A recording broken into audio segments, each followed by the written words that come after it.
Welcome to the Bloody Disgusting Network. The ensuing show will change, transform, and otherwise alter you. Good luck. My friendship to all of you precludes my involvement with any one of you. But if you wanna make love, then I do too, and I'll be right there behind you. All in the name of oh, all in the name of oh, all in the name of oh. Greetings, constant listeners, and welcome yet again to the Losers Club, a Stephen King podcast. My name is Rockin' Randall Colburn, and sometimes I do a little intro or monologue or, I don't know, clever bit of wordplay to take us into a book discussion, but not today. Why?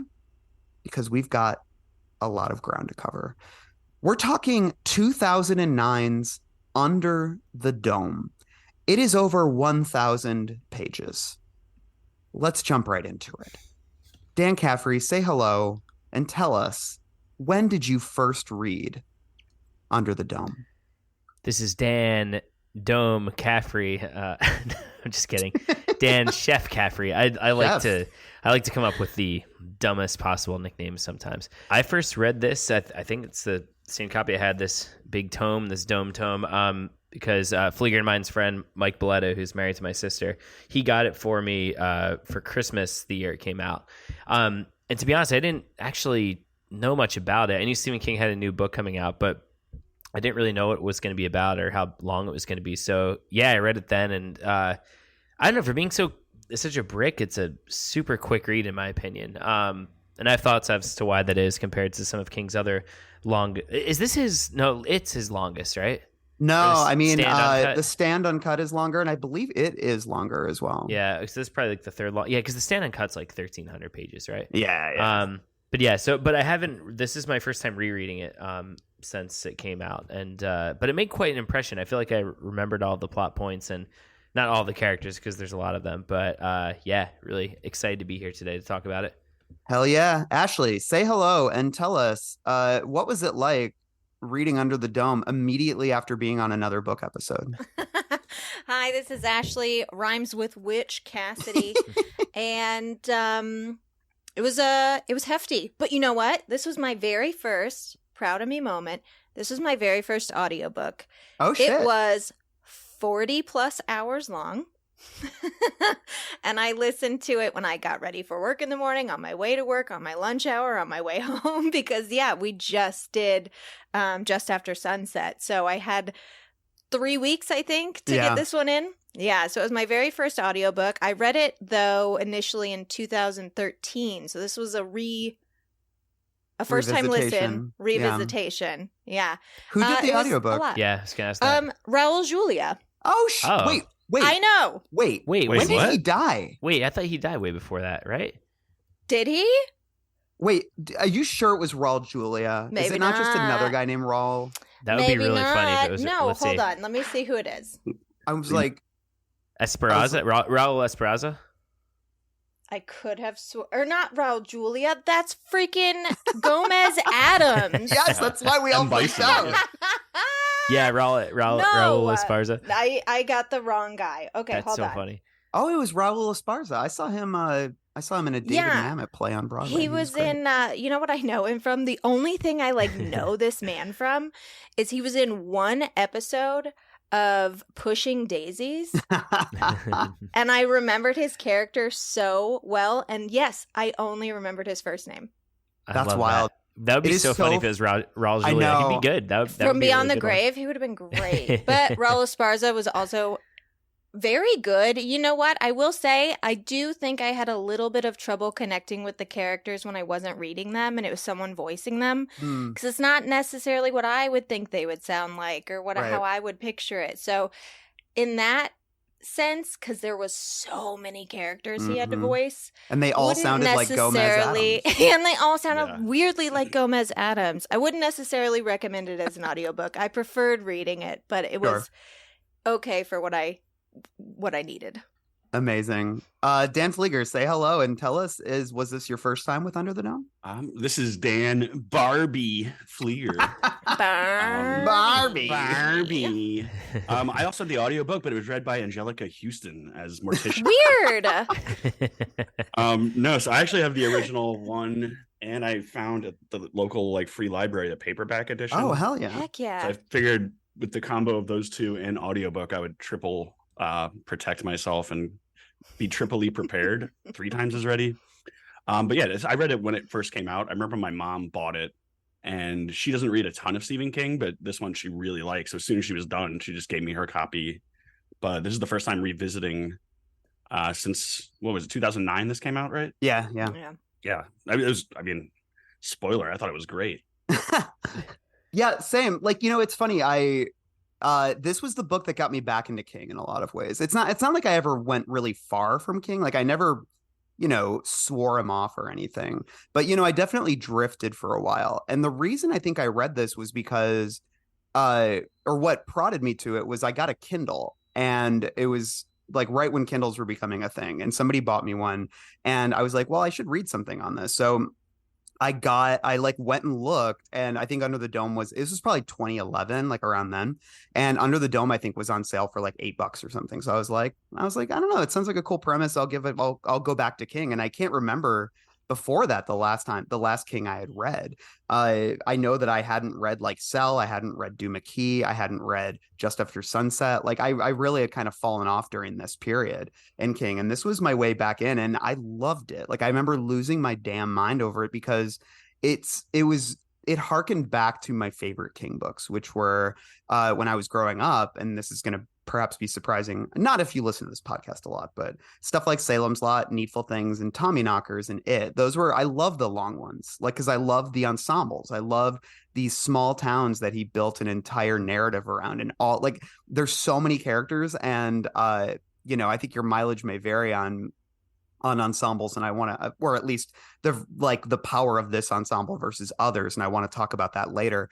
But that to me is I'm just such a sucker for that and the way King does it. So I think I was really drawn to it. And so it was sort of, I think, what reinvigorated my love for King. So rereading it was really fun, even if it was exhausting at times, because goddamn is it long.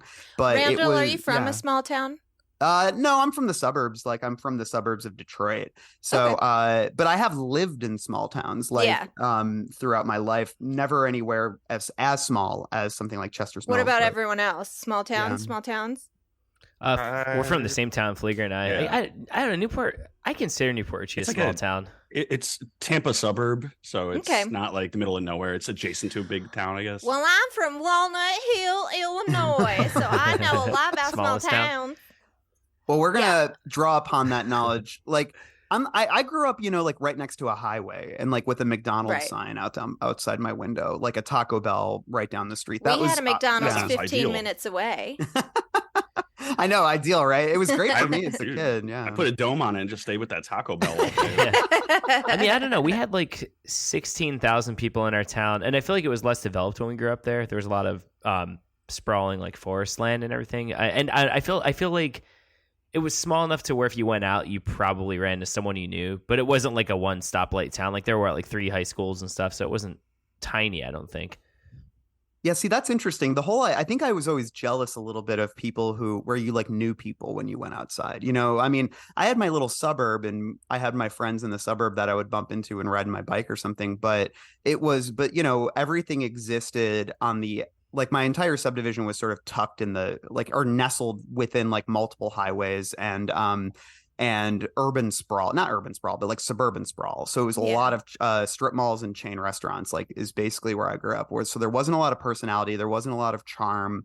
It was, it was fast food nation, like straight up. And so I'm always very charmed when I read about small towns like this, because I do think that there's an idyllic quality when you read about it. But King's also very good about finding the darkness there. And my wife is from a really, really small town, probably about the size of where you grew up, Ashley. And she very much I think can identify with the darker aspects, especially Definitely. the I mean, the meth thing operations. is, everyone's business. Mm-hmm. If someone gets a divorce, you know about it. My mom will literally call to tell me about, you know what I mean? So like, you know everyone's shit. And so I think King gets that really well about a small town, is that you know when someone's up to something dirty. Yeah. Right. And there's like, what, 2,000 people technically in this town? 2 to 3? Somewhere around there, yeah. Yeah. It was like Ashley, I'm 3,000, looking at your town. 95 people? That's What? the Yeah. total. Well, See, so that's like I went small. to high school in the next town over, Centralia, which has like 15,000. Still or pretty more, small, maybe. though. Yeah. Yeah. So, man, that 95 people. That's like, Yeah. yeah, like our graduating class was like 600, I think, or something like that. That's nuts to me. Wow. Yeah.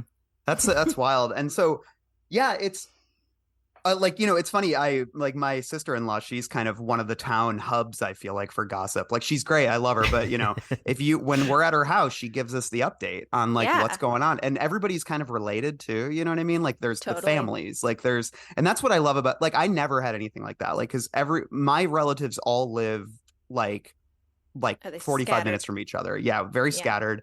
And like, I didn't live in one of those towns where it was like, oh, it's the Bushy family, right? It's I didn't really know that. And so but whereas like where my wife's from, it's very much like that, like, and then when one of my nephews will get a girlfriend or something, they'll be like, oh, she's part of the, so-and-so clan, which is, even if she has a different last name, there's like this huge sprawl of people who have been living there forever. Anyways, I find that interesting. And I think that's good context for Under the Dome, which really, I think, captures that vibe.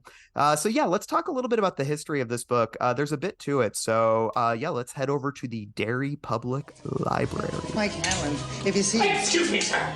Do you have Prince Albert in a can? You do?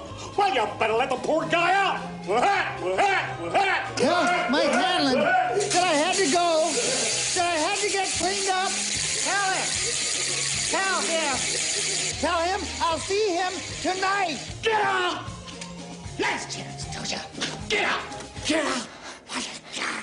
Here in the Derry Public Library, we break down the history of a book. And so I've got a lot of quotes from King. King actually did a lot of press for this book. It's so funny, many thanks to our historian and archivist, Bryant Burnett, who, chronicles and archives a lot of this stuff and sends it over very helpfully. So because it's a lot of this stuff, a lot of the press like has completely disappeared unless you have like a hard copy of it or a scan of it or something like that. So it's really helpful when he sends me that stuff. But also sometimes I'll reach out to him and he's like, he didn't really publicize this book very much. Like I remember like Hearts in Atlantis, maybe he did like one or well, he wrote an essay on it years later, but at the time there was basically like no press around the book. And he's done that with a few others where there's just very little press. But then there will be something like Bag of Bones or this where he was doing the junket, he was talking to everybody. So I sorted through a lot of interviews. I probably didn't get to all of them, but I did my best. So Under the Dome was published on November 10th, 2009, but it goes way, way back. Its origins are also a bit debatable. Because I think King's memory is somewhat imperfect. So there's a lot of like differing information out there. In a 2013 interview with the New York Times pegged to the TV series, which we'll be talking about next month, it said that King began the novel in 1972, which is 2 years before the publication of Carrie. And he gave up on it relatively quickly. That same article says he didn't touch it again for 3 decades when he wrote the version of Under the Dome we know in just 15 months between November 2007 and March 2009, which is also crazy. Jeez. I know. And then in a 2009 Times Talk interview with the New York Times' Janet Maslin, I'm going to be quoting from that a lot. He sums up the origins of the book thusly. He says, I tried this book 3 times. First in 1976. He says he was daunted by the size of it, so he went off to write The Stand. Oh, okay. I know. It was funny. He got a full side project. This is a live interview. He got a lot of laughs from that. But what he was daunted by, it wasn't even so much the scale of it, so much as like he wanted it to be big. But when his trouble was the science, right? He talked to some meteorologists. Nobody could answer the questions he had about what would happen weather-wise inside the dome. As he told the Star Tribune, he says, I started it in 1976. I got about 75 pages into it, and then I saw what the scope of the thing was going to be, how many technological issues it raised, and I buckled. I'm not a sci-fi writer. I don't know a lot about technology. So, and he was in his 20s at that time. So it's like, I think that I know I felt that way when I've written stuff before where I'm like, I am just not up to the task of this. And I think some people, like when he says I don't know a lot about technology, I think some people who are like sci-fi writers who are just really smart about the generalities of technology can sort of create their own fictional, idea of how it would happen. I was going to say, I wouldn't have questioned it. Yeah. I would have been like, sure, in this world. Sure. I think having the foreign nature of the tech that's used, you kind of have a blank slate anyway. True. Kind of, right. That's true. It works like this without having to get into, too much of the details. But yeah, but the thing was, and I'll add on this a little bit later, but he really wanted it to be about in sort of the he said even in the 70s when he was starting to write it, climate change stuff was a concern. Right. There were notions of like acid rain and then the atmosphere, like ozone layer, all that stuff. Like, I don't think people talked about climate change in the way they do now, which has only made the book, or at least his initial ideas for it, that much more resonant. But he really wanted it to be about what we're doing to the earth, right? And so anyways, though, and he talks about this in the afterword a little bit. He says he recalled being overwhelmed by the ecological and meteorological consequences of the dome. The fact that those very concerns made the book seem important to me made me feel like a coward and lazy, but I was terrified of screwing it up, he wrote. And he says he tried again during the filming of Creepshow to write it. He was living in a quote unquote awful apartment building in suburban Pittsburgh, and that inspired him to revisit the story from a different angle. He was interested in just the idea. I think he took the dome idea and he was like, well, what I'm interested in is the idea of people being trapped in an increasingly lethal environment. And he says this resulted in the cannibals. Have you guys heard about the cannibals before? Just from his author's note and everything. Yeah. It's like, well, I don't know. It's funny because I know what it is. I know it's sort of like the failed predecessor to Under the Dome, but I don't know much about its actual plot details and what differences or similarities there are. Well, here's the thing. I don't really either. And it's going to be fun because we're actually going to be doing an episode about that next month. We're probably going to do an archives episode about the cannibals. And because he wrote about 500 pages of it, which is wild. And then he just said, I'm not into this. And he says, yeah, I didn't like any of the characters, so I put it away. And basically it was Under the Dome, but it was set in an apartment building. And he liked the apartment. Well, I thought about that. And I also thought about the beginning of Dawn of the Dead. And I also thought about High Rise, which was made into a kind of an underwhelming movie with Tom Hiddleston, but was a really famous 70s sci-fi novel. So, but yeah, so anyways, I think he was interested in that idea. And he said it meant he wouldn't have to deal with the weather issues, so, but according to his website, he wrote about 500 pages of the cannibals. He even posted the first 60 or so pages on his website. But it's very different than what Under the Dome became. In response to a reader question on his website, King said, those stories were two very different attempts to utilize the same idea, which concerns itself with how people behave when they are cut off from the society they've always belonged to. Also, my memory of the cannibals is that like Needful Things, was a kind of social comedy. The new Under the Dome is played dead straight. So that's weird that he says that to me because I think serious stuff happens in this novel, but I think it's one of King's funniest books. And I almost read it like political satire a little bit. So that was funny that because I saw that quote as well. I that didn't quite click with me because I'm like, I don't think I think this book is very much aware of its comic overtones, but we'll get there. Yeah, similar. I was gonna say the weather too didn't fully click. Like I didn't read this thinking necessarily like, oh, they're really getting into the weather patterns. It seemed like they kind of, once the fire hose hit the dome and it like kind of misted through, that was all I really needed. And I was like, okay, it's funny. I have thoughts. I have like a mini theory about that. About why the weather stuff doesn't really resonate, but we'll get to that very shortly. But yeah, I do think it's I think all that stuff's super interesting, and I do agree, Dan. He has some quotes where I'm like, I'm gonna have to go ahead and disagree with you there, Stephen. Especially when it comes to, he talks about how and we'll talk about this more, especially in the next episode when we talk about the characters, but he's very much like, I didn't want my good guys to be too good or my bad guys to be too bad. I wanted them to all have like a little bit of gray. And I'm like, yeah, Barbie. This is one of the cleanest cut examples of good guys and bad guys. And I love it. Me too. I was going to say, that's one of the strengths of the novel, I think. I agree. King does gray very well, but I don't need him to do gray in this at all. Exactly. So anyways, when the book came, like finally, and I think 2007 when he started writing, it came really fast. He told the New York Times, I was on fire. It was great. I loved it. I'm so jealous of that. Like he did the same thing with Wizard and Glass, because he put off writing that book for years. And then when he wrote it in like 4 months. Like Flieger, you were on that episode. We talked about that. It's like crazy how quickly he wrote that book. Must feel good. I know. He did a Book of the Month Club interview ahead of Under the Dome's release. And here's one of the quotes from it. He said, the idea kept coming back. The good ones keep coming back. A few years ago, I was flying to Australia for a motorcycle trip through the outback, 14 hours in a plane. And the thing just sort of took over my head. And I thought it through, decided I should try again. And by the time the plane landed, I'd pretty much worked it out. Sure. And it's funny. He has a lot of stories like that. Like I was flying to go drive across Australia. He said that before, and he's like, "Oh, I just worked out books like while I was driving through Australia on my hog." And I'm like, I can see why you would go back, because it seems to be very fruitful for you. That kind of thing makes me think that we just it's like a muse situation.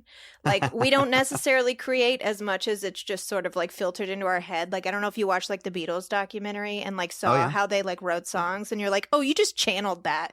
Like that just came out of the ether, which is what some of these ideas feel like. Like they were given to us more so than like we created them.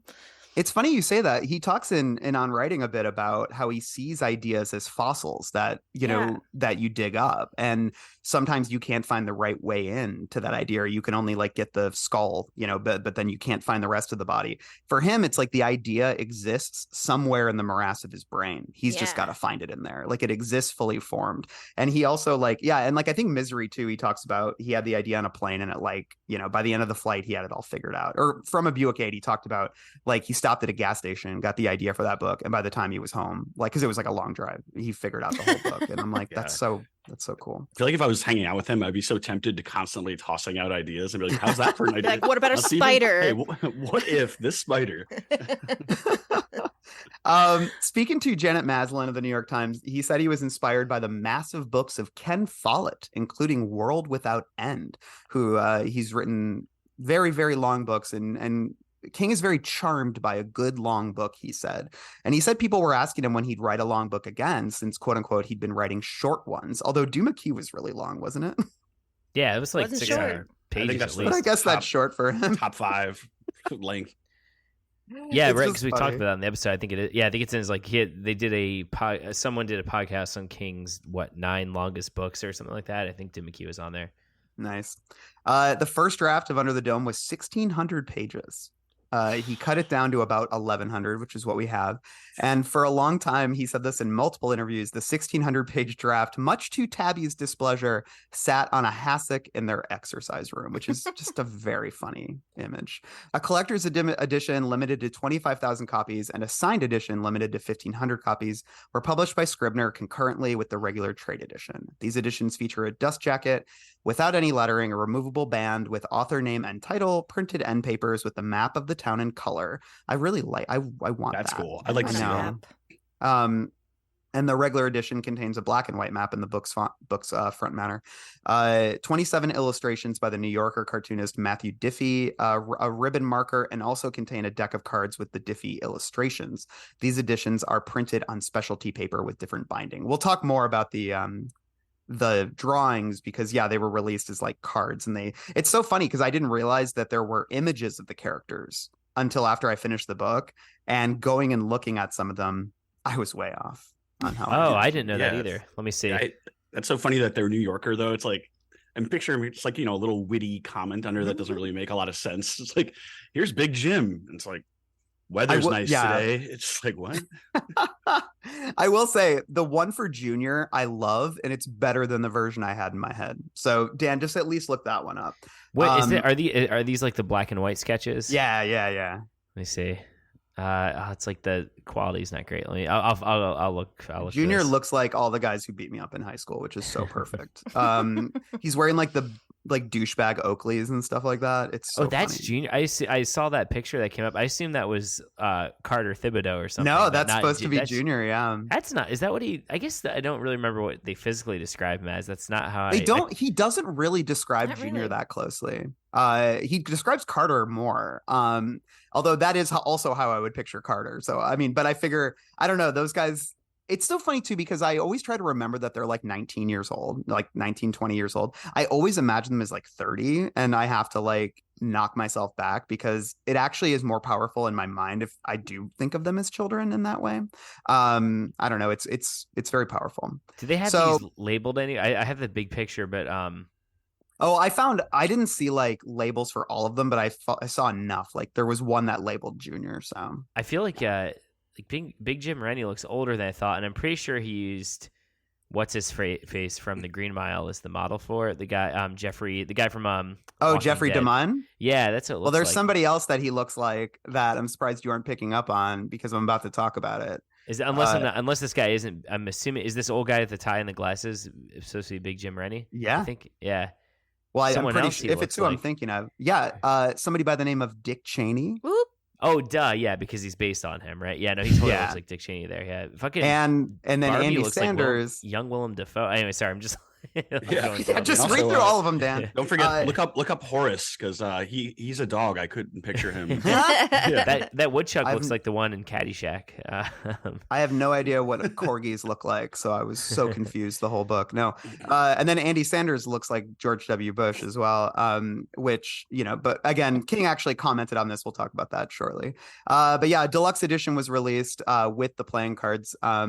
And yeah, it was lost on no one that those characters looked like who they look like. And so yeah, and also there was a number of viral marketing websites. I think that was very popular at the time. I know we talked about that with the last couple books. There were popular locations referenced in Under the Dome that were created to publicize the book, including Big Jim Rennie's used cars, the Sweetbriar Rose Diner, the Chester's Mill Democrat newspaper, and others. A site was created for the town of Chester's Mill, which provides links to all points of interest. An alternate reality game also took place utilizing all of these sites, beginning at the blog of Scarecrow Joe, one of the characters in the novel. These alternate reality games were very funny to me. Did you guys ever play any of those? I don't think so. Nah, I'm not even sure what they really are. Yeah. Well, they were like it was like between CD-ROM Right. and like an open world thing. I feel like but no, I never really played weren't they them. like Flash? Like were they Flash animation kind of thing? I think they were. I actually got because I'm a big used CD guy, and I got a Ted Leo album from like 2006 the other day, and when I put it in my super drive to put on my computer, it wasn't a game obviously, but it brought up like all these weird Flash files, which I'm assuming were like music videos or something right back then. But yeah, I feel like around this time it was popular for it wasn't like you would just go to a website and it would be completely seamless nowadays. I feel like it was always like a Flash file or some other plugin. I think that's why I something that would crash my shitty computer like I that I never had. trusted it. Yeah. The publication of this is an interesting detail. I didn't get a chance to dig too deep into it because I don't know. I feel like I'd get in the weeds, but and this book's long enough. But yeah, the publication of Under the Dome helped transform the book industry, CBS has reported. So why not? Oh, blah, blah, blah. That's from the article. When the novel came out, the hardcover version cost $35, but Amazon priced the ebook at just $9.99, which prompted Walmart to lower its prices on a handful of popular titles, including Under the Dome. And they sold it for $8.99. And Target did it too. King said it was the ebook version of World War II. So yeah, I think that ebooks were still kind of a newish thing, and the idea that you could sell the ebook for less than the hardcover, I think, was still becoming kind of a new notion. So I don't know. It's very funny to me. Did you guys get your version at Walmart or Target? I guess it depends on where Mike Billetta bought it at. He was living in New York at the time, so probably not. Maybe Target, probably not Walmart though. I don't think. Yeah, I'm not sure, but I have used for Dark Tower. Walmart had really cheap, like $4.99 paperbacks. So once I found that, I started becoming a Walmart shopper. Just to help. Hey man, I'm not gonna look. I buy shit Listen, from Amazon. I Mr. know. Moneybags, I buy shit from there all the Listen, time. I don't go to I go to Saks Fifth Avenue to get my Stephen King Yes. editions. No, I went to a Walmart for the first time in a while a few months ago to get like a baby gate for Boone because I was on the way to see my grandmother, and I was like loving it. I was surprised how much shit they had and how cheap it was. I was just like, oh, I get why people love Walmart now. They have everything. It's cheap. They had a good CD select. I know there's problems with them as a business, just like there's problems with Amazon. Well, I guess that means you're anti-union, right, Dan? yeah. Scab. Yeah. Scab. Dan Scab free. I did work at Walmart for a summer when I was in college. It was the worst job I've ever had. And I always say this, and I was a fucking janitor at a hospital for a while. Wow. Walmart was horrible, and they showed us like union busting videos like when we started. So Dan, I just want to say I'm really disappointed in you. I'm just kidding. I shop at Walmart too. I auditioned. I applied there in college as well. And there was a computer intake. And one of the questions was like, in previous jobs, how many shoving matches have you gotten into with fellow employee? I'm like, are you kidding me? And it's a multiple choice answer. And I was like, maybe I should just say one so it doesn't look like I'm lying. Like, did not get that job. But That's so funny. Okay. Some King quotes on Under the Dome. In terms of what originally inspired the book, King says it was the possibility of environmental catastrophe. The book obviously went on to tackle more than that, but when speaking to the showrunners of the TV adaptation, he told them, don't ever lose sight of the major idea behind Under the Dome, which is that we all live under a dome. That's it. Earth and resources are finite. That phrase, we all live under a dome, was one that he said in almost every interview that I read. So that's very much, I think, a phrase that can hover over this conversation. It is a really funny though. It's like, remember guys, it's about the dome. It's like, got it, Stephen. Got it, Stevie. We're under it. He elaborated on this on NPR's book show. He said, even in 1977, 78, renewable resources were running out. Atmosphere was getting polluted. Maybe it seems like supernatural event to the reader and even people under the dome. But in the larger sense, we're all under the dome. See, we understand Earth is all we got. There's no extraterrestrial missions planned. We got what we got. He was basically saying like, nobody's going to colonize us on Mars, even though some dumb fucks are saying that now. Basically, it's like Earth is what we got. It was in service to those themes that he originally wanted the book to span a whole year. That, he told the book show, would have been more interesting, but also more challenging. He discussed this with Maslin too. He said the original plan was to follow these people for a year and see what would happen. Would they live or die? Would they starve? Would there be global warming? Would they choke to death on their own pollution?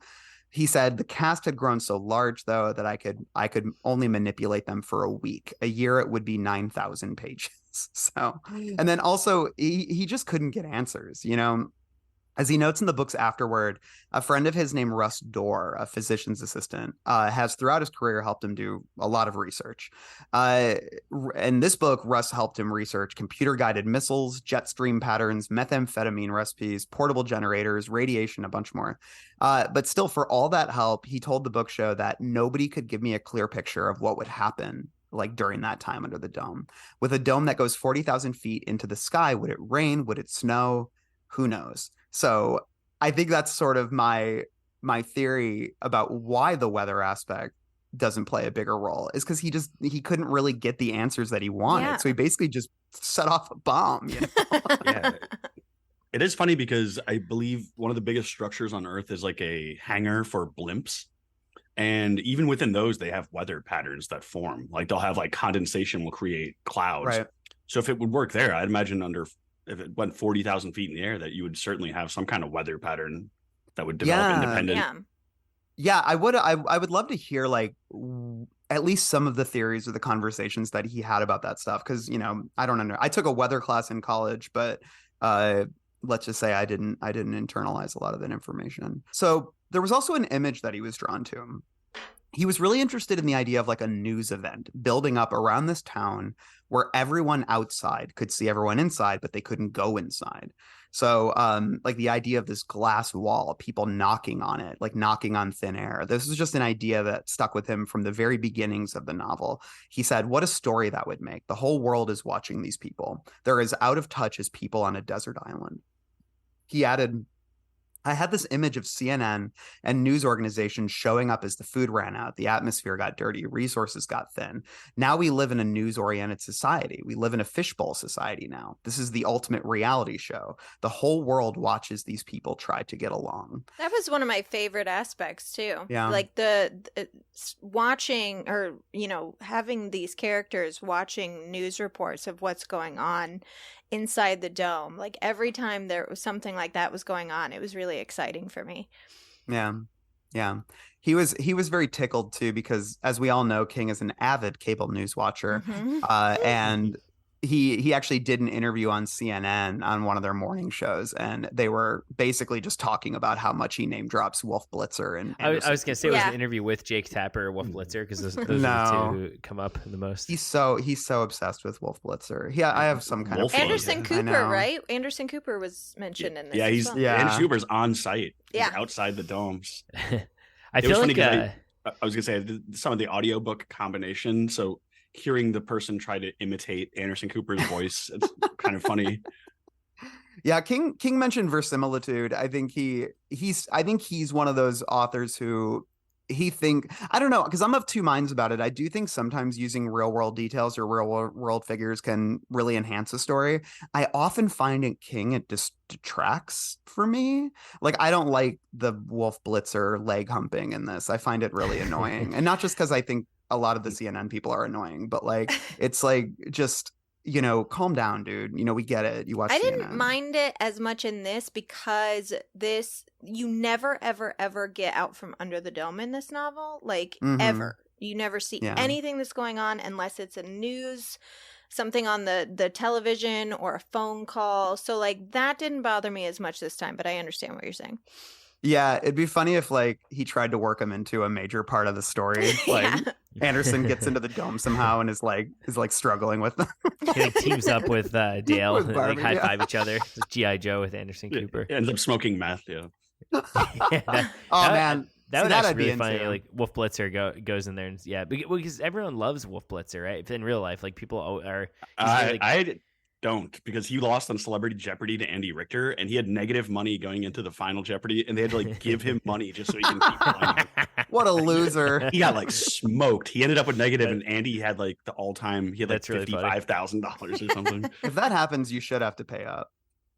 Yeah, they can afford it. You'd be like, come on, all right, you have your millions. Yeah, you can donate 20,000 to whatever charity he chose.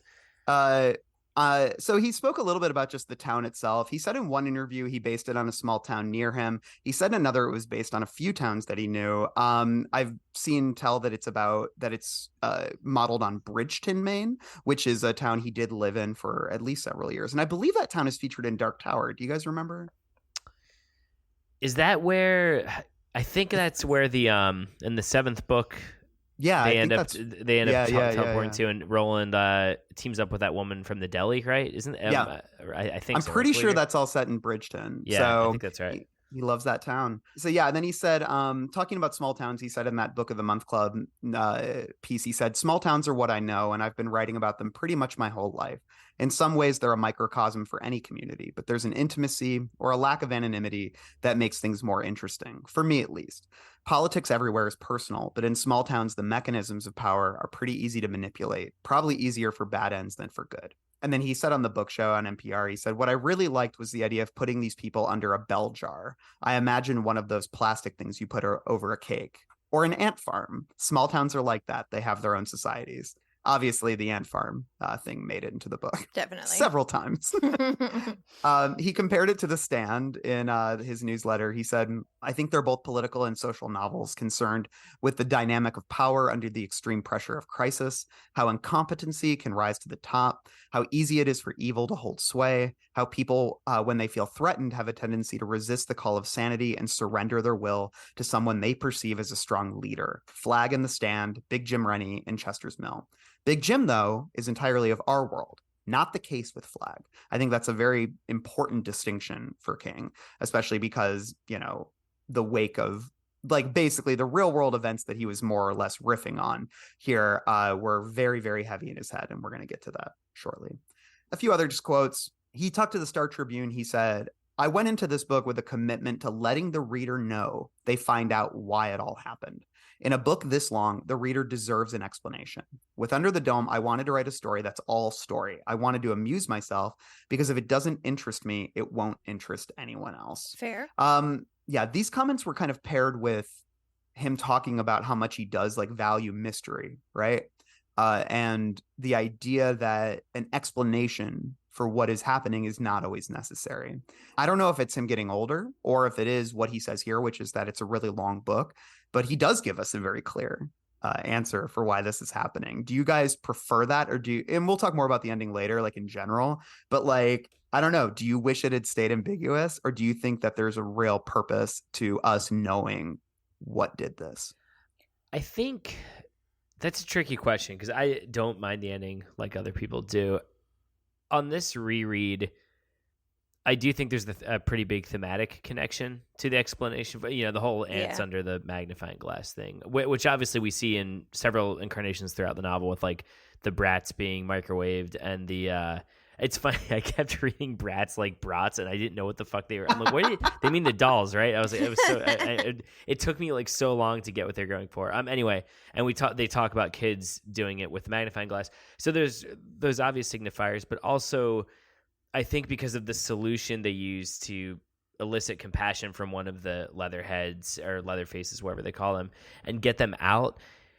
I feel like that kind of justifies it because otherwise, how would they get out of the dome? You know, I mean, like I it might be heavy-handed, but this idea of having to appeal to their sympathy, especially a novel that has been about humans just cannibalizing each other more or less, I feel like that it becomes thematically important. Now, was there an easier way for them to get to that? Maybe, but yeah, I think it earns its keep here, both like logistically and from a more of a place of theme and what the novel is trying to say. Yeah. Because even with the end, like he talks about how did they get out of this? It was with pity. It was with compassion. It wasn't with fighting. And that might sound really simplistic, but it's true. We'll talk about that more later. Anyway, I don't want to get too far ahead of myself. No, but I agree though, Dan. And especially on the reread, you're right with the signifiers. There were a lot more, even in the very beginning of the book with the kids playing. And, I remember from my first time reading it, getting toward the end and being like, oh, they're explicitly saying it's like kids playing with ants. Excuse me. But yeah, I was just surprised how often that idea kept looping and appearing. And just to go back a little bit too, when he compared it to The Stand, I had not really thought about that, but it really makes a lot of sense because it's like most of society is gone. There's very small groups of people that are kind of trying to make a society work. And this, of course, it's forced with the cake plastic lid cover of the dome. Yeah. But I think that's a really interesting comparison to especially when he's comparing it to The Stand. Yeah. Here's the thing with ambiguous endings, you just have to earn an ambiguous ending. I'm glad that this one gave us a definite understanding of why the dome went away, because I would have been real disappointed if it just like evaporated and they were like, I guess they got tired, because they did mention that they were like, are they gonna get sick of playing with us? Are they gonna get sick with toying with us and just like let us go, or like how is this gonna end? And that would have been so unsatisfying. But I think he earned this ending. I don't hate it as much as other people do either. I think I hate the I know we'll talk about it, pacing more so than like the events that take place. Sure. Also, too, King, and I don't say this as a knock against him. It's just a stylistic trait of his as a writer. He doesn't really traffic in ambiguity ever. Mm-hmm. I mean, like he doesn't really leave things up to mystery, and I'm fine with that, right? I just think that he's straightforward in that kind of way. I do think sometimes though, like when we did 1408, right? Like Ashley, you were on that, I believe. Like 1408, I think one of the reasons we loved it so much is because there's no explanation. It made it but so I do much agree. Scarier. Yeah, but I will say, I think King is great about operating in a place of like a liminal space where, like, think about The Shining, right? Like we understand what the ghosts are that haunt The Shining, but we don't have like a clear understanding of like why it's so powerful there. You know what I mean? Yeah. No, that's a good point. Well, maybe a better way to say it I guess is like he usually confirms whether the thing is supernatural or extraterrestrial or paranormal. Like, all right, so I was talking to you guys before the call. I just finished The Leftovers, the show, and the book, and don't worry, I'm not going to spoil anything. But both of those properties, the novel and the TV show, they're very clear about they're not going to say whether certain things are metaphysical or supernatural. Like it could genuinely be either or, right? Whereas King, I feel like, okay, he might not explain the origins, but he'll definitely come down on one side whether the thing is otherworldly or not, right. if that makes sense. Yeah. Like it's a good example there where yes. we don't like find out exactly what it/Pennywise is, but we know that it came from somewhere else, right? Yeah. You know what I mean? Like, because we get that one scene that really sort of like opens up that world, and I think King's really good about that. And here we get such kind of a very clear sort of explanation for what this is and what the intention is. And yeah, we'll talk more about that later. I just wanted to throw that out there now to tease that, because I think it's a really interesting choice. And yeah, we might end up being the Under the Dome ending defenders, because I was defending this ending on our Stephen King's Best Endings episode we did on the Patreon recently. So we'll get there. I'll be in the hand-holding club. I also like the ending. Oh shit! And I liked it more this time around. Yeah, well, I think the ending is aging well, to be honest, because I think I don't know, because I think the themes have become more resonant over the last, like, since this book was written, because, the stuff that he was reacting to, I think, is only amplified, like, in culture. And so I think this ending actually, anybody who would reread this book, I think will find more meaning in that ending. But anyways, we'll get there. He was on The View, which was really funny. Because The View is a very chaotic show that I am very familiar with now that I work in Entertainment Weekly, and we write a lot of stories about it. Star Jones asked King, how do you keep 100 characters? Like, like, how do you keep those balls in the air and keep track of all of them? And King said, and which I think is a great question, like a very kind of nuts and bolts question that other people aren't asking him. And he said, I had them all on a yellow legal pad. I try to keep the names straight, write them all down, like write down where they come into the story. He said it's really like living in a small town, because he'll kind of look at his pad and be like, oh, who should I visit with? I'll visit with this person. You know what I mean? Which I think is it's a very cozy way of writing. It's fun to think of him on The View, because I'm like, immediately after Meghan McCain was like, what's your problem with Dick Cheney? This was pre-McCain, pre-Megan. It was like Whoopi, Star Jones, Joy Behar, and then some guy with a British accent who was being like very bro-y with King, and King was kind of not into it. Joy Behar did ask him, I think, a question we all wonder, which is, do you think about sex all the time? And Stephen King said like not, or he goes, I did until I turned 40 or something like that, which was kind of funny. And then was Whoopi Goldberg like, Steven, can I play Mother Abigail in the future adaptation of The Stand? It's funny you say that, because when they have the book and she's like holding it and like joking about how thick it is, and she's like, and she brings up The Stand. She's like, The Stand was this big too, And so it was just kind of funny, because this was 2009. So yeah, I don't know. Maybe she asked him backstage. And then there was one other quote. Oh, Joy Behar, who's like a very cranky, funny woman. She said something like, she was just being very saucy with him, and she said something like, if I had your imagination, I'd be in a mental hospital, or something like that. Like, she was being very mean to him, which I thought was funny. Because then she was also asking him, like, do you think about sex all the time? Take a chill pill, Joy. In the Star Tribune, it said, if you read Under the Dome closely, you'll see my blind spots. There's a reference to Facebook, but not to Twitter. That's the internet I don't understand. Lord knows he understands Twitter now, but we're not going to linger on that. He literally helped create the $8 I know. tag. It's so weird. He does laugh, though. So this is something that came up a lot after he published the book, because the Simpsons movie came out a couple years before this. And in the Simpsons movie, Springfield gets trapped under a dome. I was going to ask which came first. Yeah. Yeah, it was the Simpsons movie, and King never saw it. He said, he goes, my sister read it, I don't think it was his sister. It was his daughter-in-law or something like that. And he said, there's something like this in the Simpsons movie. The whole town is under a dome. And then they told Steven somebody in the book should mention it. But I think King just let that one go. But yeah, he talked about that in a couple interviews, because I think a lot of people brought it up to him. And he was like, I literally had no idea that had happened.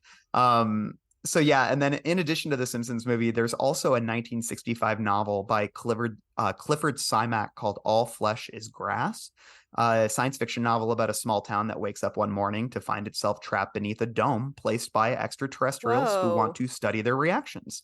I did look it up. The story goes in a very, very different direction than King. So yeah, so I do wonder though, because I didn't see King mention it in any of his interviews. So, but it does, and it came out in 1965, which is, about 7 or 8 years before he started really thinking about this. And I do wonder if it was maybe an ambient influence or something that was unconscious, because he read so many books when he was younger. I do wonder if he maybe burned through that and then kind of the idea lingered in his head. But yeah, that book was very critically acclaimed, won some awards, and has been, reprinted many times. So if you're into the dome, you got another book for you. We got another dome. Yeah, you got another dome for you. So I got some quotes here. King obviously talked a lot about politics in relation to this book.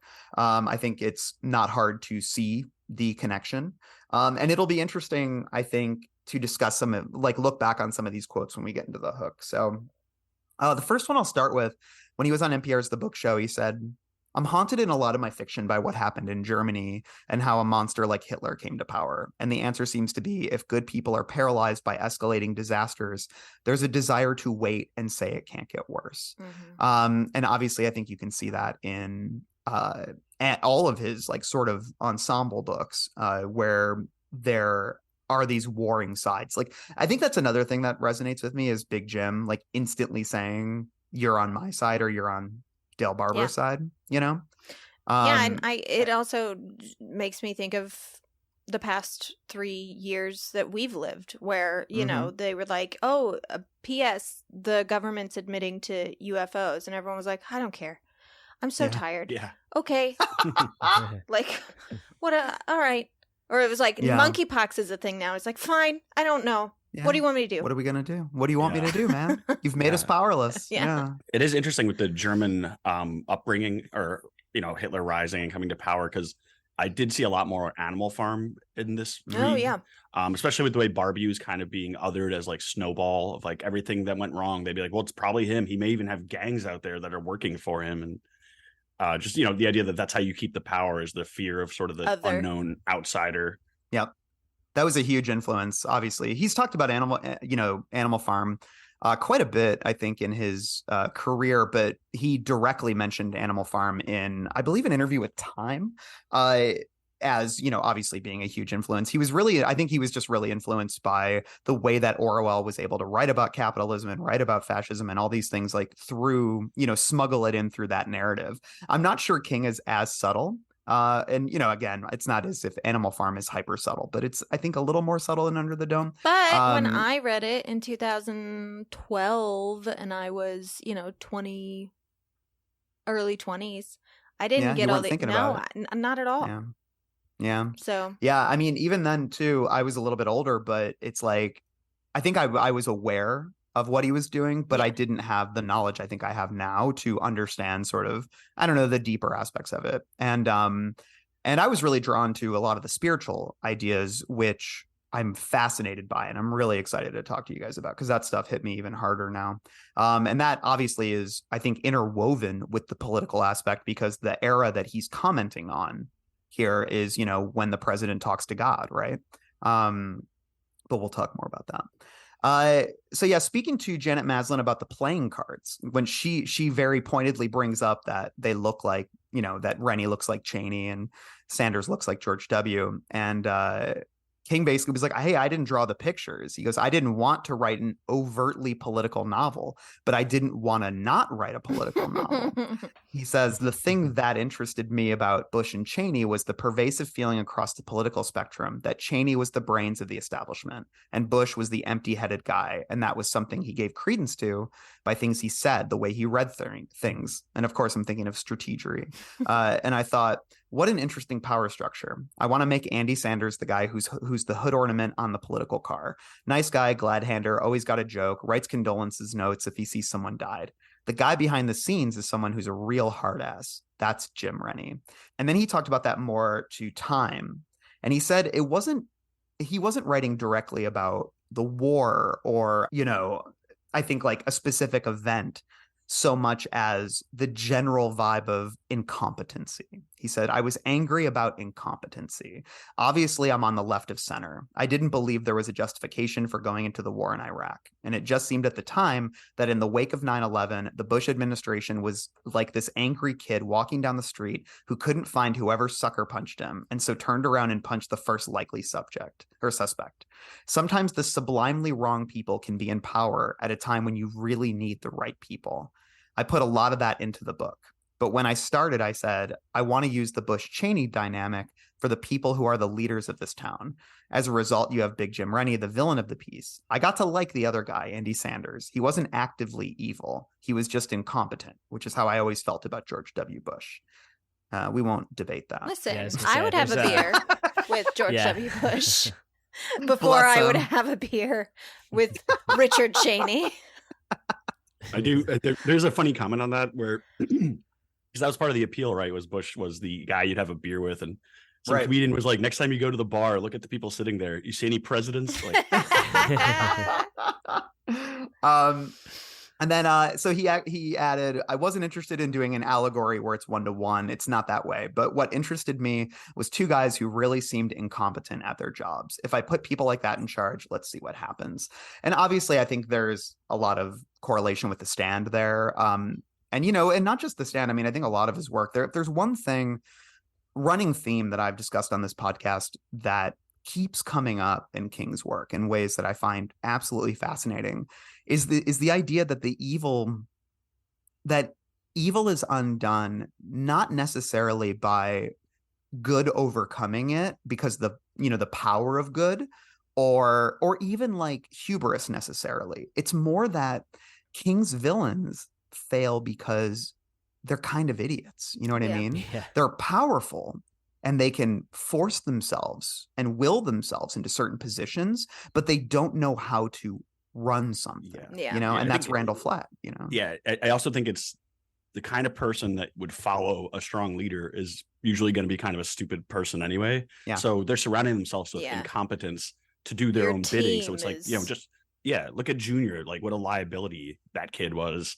So despite Big Jim being, he could run the one-man show, but he has his little henchman fucking up all his plans, basically. Yeah, and Well, he's too sensitive. Yeah, he can't be surrounded by anyone who would criticize him. So. and also like when you look at like Trump's cabinet, where Mhm. it was like, holy shit, how could especially what was it, what was the place where they had the press conference and his It was like the- Four Seasons. the Four long. Seasons lawn care, and That's one of like the his- funniest stories. His hair is like leaking down his face, Giuliani. and it's just He'll like, probably be disbarred oh my soon, god, too. yeah, it's just one of those things where it's like, how could everyone be this bad? And it's like, well, you Yeah. know, Hey, it's almost like the clown show is in town. it's almost like the circus is here.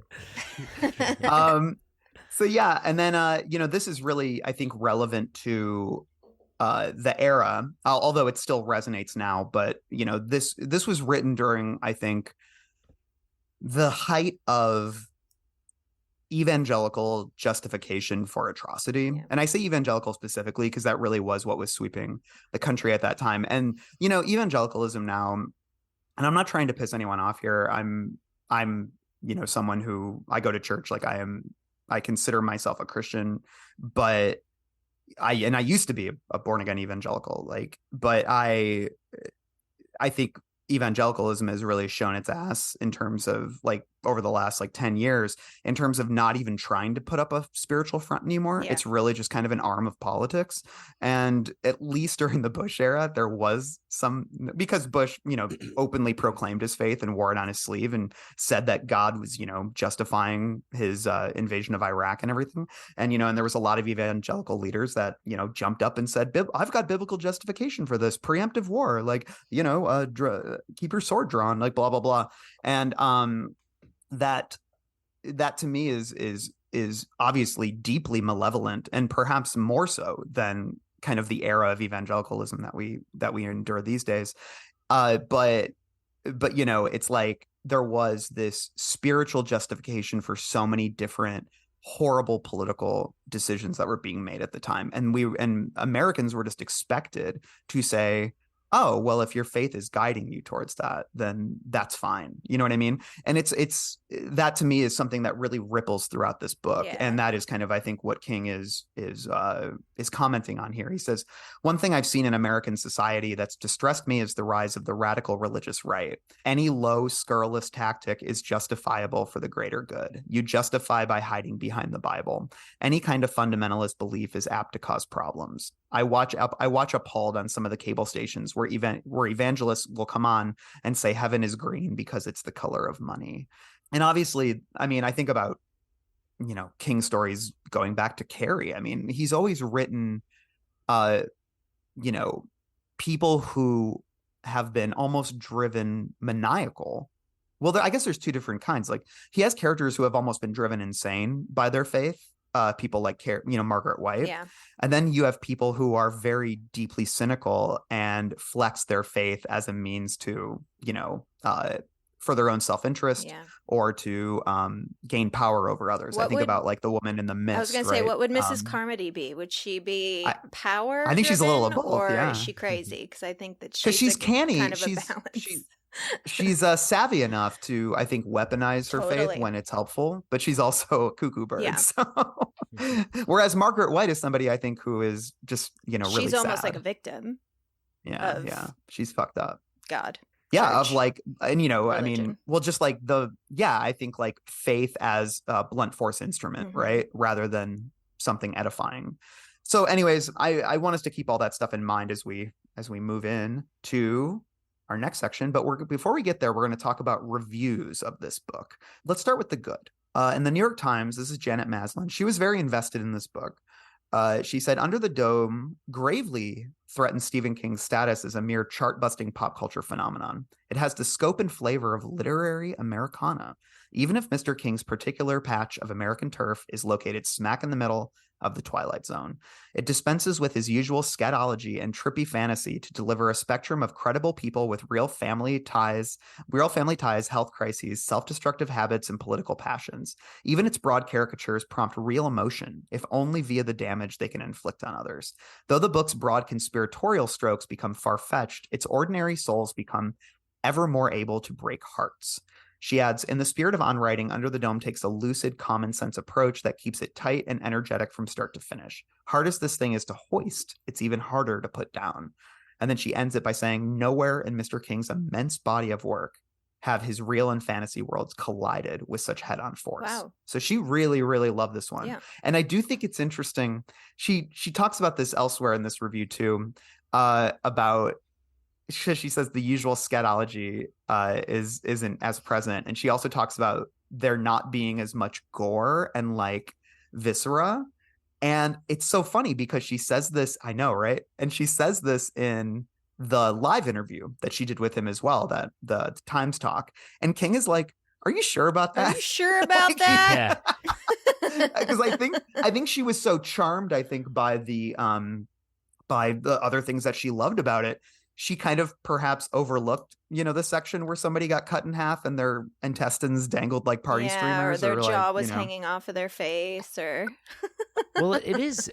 I think it's just because there's so much of everything, right? Yeah. Like, I had forgotten about this. I mean, this book has one of the most disturbing rape scenes in any King book. Yeah. Like, really it's bad. Horrific. Yeah. And I think it justifies its presence. I'm not saying, like, you shouldn't put it in there. But, I mean, it's like... really hard to get through, but then he has, you know, a dude convincing an evangelical Christian to do meth, and that, which I mean, like those scenes are all played for like total comedy, and it all works for me. I think everything is just dialed up to 11. But I think and then you've got like Coggins who like, you know, whips himself as he like. Oh God, and it's really dead, ridiculous. Like, and he's like a super minor character too, right? And so I think. In a weird way, you kind of maybe gravitate toward the thing you really like about the novel, and you convince yourself the whole novel is like that. And you're like, no, this almost has everything King does well in it. I agree 100%. I'd forgotten about some of that really disturbing material that lays throughout the book. It has the pee-pee poo-poo also because in the beginning, the girl, she's, you know, having a seizure and shits herself. Yeah. And then later when they're like cleaning the corpse up, they're like talking about like, we won't mention that detail. I mean, straight up poo-poo apology. Oh, and I'll save it. I'm definitely going to save it for when we get there. I mean, it has some of King's tastiest pound cake also. With both shitting and dicks and I mean, it's all farting. Look, it's all there. It's all on the there page for whoever wants it. This book can do it all, just like Barbie. He can sing, he can dance, he can do it all. We'll talk about that later. So yeah, I just think that's funny. I love her positive review because I agree with a lot of it. It is funny though, because even King is like, I don't know, man, I get pretty nasty. Yeah, it is kind of funny too, comparing it to Under the Dome. It's like, in the spirit of On Writing, it's like, I don't know if I would compare those two books quite the same. Probably not. Because I'll say one of the reasons I remember when I first read it, I think why I was so taken with it was because it reminded me of Cocaine King. You know what I mean? It reminded me of how unhinged he could get. Because I think, like, you know, obviously I love his more somber and like restrained books and his more emotional and books and that, but I love it when he gets nasty. And when he gets, like, you know, just disgusting. Like, that's part of what makes him so fun. And this book has so much of that. Like, I mean, when I can't wait until like to talk about Andy and the Chef, because that is, I would read a whole book of that. Shit. Totally. This book is actually a really, really great advertisement for meth. There were so many times where I was like, meth seems pretty dope. This is fun. Yeah. So yeah, okay. Publishers Weekly called it formidably complex and irresistibly compelling. Its themes and images from King's earlier fiction contains themes and images from King's earlier fiction. And while this novel doesn't have the moral weight of, say, The Stand, nevertheless, it's a nonstop thrill ride as well as a disturbing, moving meditation on our capacity for good and evil. The Plain Dealer called it a massive cautionary novel, saying it is busy, ambitious, overlong, but addictively munchable, and fundamentally a novel about human cruelty, animated by our desires for power, pleasure, and sex. USA Today says readers can wallow in this glorious novel's metaphoric and so au courant messages about U.S. domination, freedom of the press, torture, and environmental abuse, but they also can come to this novel just for the story, which I agree with. Totally. I think that's part of what its strength is. And finally, the Associated Press said Under the Dome is one of those works of fiction that manages to be both pulp and high art, that successfully and very improbably captures the national zeitgeist at this particularly strange and breathless period in American history. And while I think that's true of Under the Dome, I think like our whole podcast is a testament to the fact that a lot of King books manage to be pulp and high art. And that's part of what makes him so fucking great. So, okay. The Bad. This is also from the New York Times. This was like their official review. So I think this guy went rogue. And Janet was like, what the fuck are you doing? This guy is... Okay, here's the thing. I'm not just saying this because it's a negative review. This is one of the most up its ass reviews I've ever read. This guy is like masturbating all over the page. It is awful. But anyways, he's not entirely wrong about some of this stuff, but I'll just read a couple little sections from it. As for the I'm going to do a stupid voice because he sucks. As for the prose, it's not all smooth sailing. Given King's extraordinary career-long dominance, we might expect him at this point to be stylistically complete, turning perfect sentences as breezily at home in his idiom as P.G. Wodehouse, but he isn't quite. Then it came down on her again, like unpleasant presence raining from a poisoned piñata, the realization that Howie was dead. It's the accidental rhyme of unpleasant and presence that makes that one such a stinker. Okay. I felt the clutch of sorrow, too, when I read this. What you're planning is terribly dangerous. I doubt if you need me to tell you that, but there may be no other way to save an innocent man's life. I don't think that sentence is that bad. Okay. Yeah, that doesn't seem that awful. Okay, there's more. But then, King has always produced at pulp speed. November 22nd, 2007 to March 14th, 2009 proclaims the final page of Under the Dome. That's 1,100 pages in 480 days. We shouldn't be too squeamish about the odd half-baked simile or lapse into B-movie dialogue, is my point. Writing flat out keeps him close to his story, close to his source. It seems to magnetize his imagination. By the final third of this novel, King is effortlessly drawing in refined enough. and the Book of Revelation, the patient etherized upon a table, and the star wormwood. Pollution thickens against the inner wall of the dome, and the sunset outside becomes alien and terrifying, a vast, dusty glare. The dome grows metaphysical. One character, contemplating the suffering of another, feels a clinical sorrow safely stored inside its own dome. You could see it, could appreciate its existence, but you couldn't exactly get in there with it. Anyways, he just bullshits for a while. I was gonna say, and that I was a find lot him of very word annoying. salad. I know, and that was not even. I know it was word salad because I came out of it being like, he didn't. There was very few like clear quotes about how you felt about this, Yeah. aside from you thought some of the lines were stupid. Anyways, Janet. I was Janet gonna was say we should like victimize that guy the way they do to Barbie. Like, hey, I think we should waterboard this guy. Yeah, let's put him in a cell. Let's give him some salt water to drink. Yeah, I'll spit in his cornflakes. Yeah. Caffrey's gonna wipe Booger. snot on his cornflakes. The New York Post states that Under the Dome shares some of the stand's faults, like a left field disaster that works almost as a diabolus ex machina, randomly wiping out half the cast. In both novels, the climactic battle, if you can really call it that, pales to the buildup. King is better at characters and situations than causes and reasons, but at least the stand feels like a saga. I won't reveal the secret of the dome, except to say that the payoff is more Star Trek than epic. And they added original series. In case you didn't know what Star Trek they were talking about. This is very annoying. Sunday Times, this is probably the most brutal one. King's inability to raise his game, to relinquish the methods of his more straightforward tales of the paranormal, prevents you taking his socio-political vision seriously. The simple division of characters into goodies and baddies, the use of magic, the homespun style, the sentimental ending, the vital role played by a dog in defeating the forces of evil, all of these belong in fiction for older children, not the grown-up novels he's bent on emulating. Jesus. How nasty is that? Well, okay, but I liked it, so I know. Also, I think he's got a couple points in there, but I also am like, I think you're just kind of being a little bit of an asshole. Yeah, especially if we'll get into the characters obviously, but like when it comes to like goodies and baddies, a big part of the goodies and baddies in this is showing that like good people sometimes do bad things that they regret, and sometimes bad people do good things and redeem themselves. Like that's the whole point. There were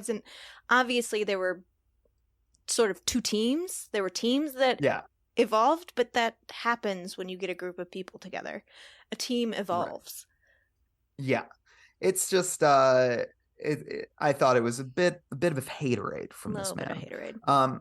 Okay, before we move on to the hook, quick synopsis. I actually just pulled this from Wikipedia because it was really good and simple, and I think simple is good because I was like worried I'd get bogged down in the plot synopsis because there's so much, but then I'm like, actually, like the basic story here is just super simple.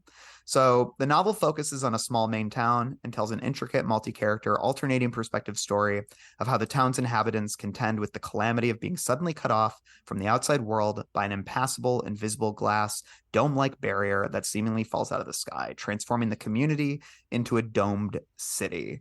And I guess I'll just add, for anybody who hasn't read the book in a while, we do get two sides, and sort of leading the good guys, we've got Barbie, Dale Barbara, who's a former army guy who's kind of a drifter. He's a very classic King character. I saw somebody compare him to Nick Andros, and I thought that was like pretty good.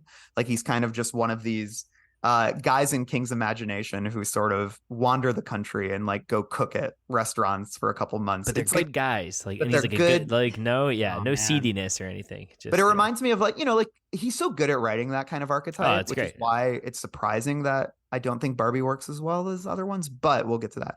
But like, there's that whole section in, I believe Song of Susanna with Father Callahan, or maybe it's Wolves of the Calla, where we follow him as he kind of becomes this itinerant, wanderer. Oh yeah, the flashback stuff. Yeah, which I love. And, he does that in a lot of his books. He's got characters like that. Like in the like a recent example is in The Institute, kind of, there's a major character who's kind of like, I'm just going to leave my life behind and go find a small town and get a girlfriend and have like a blue collar job.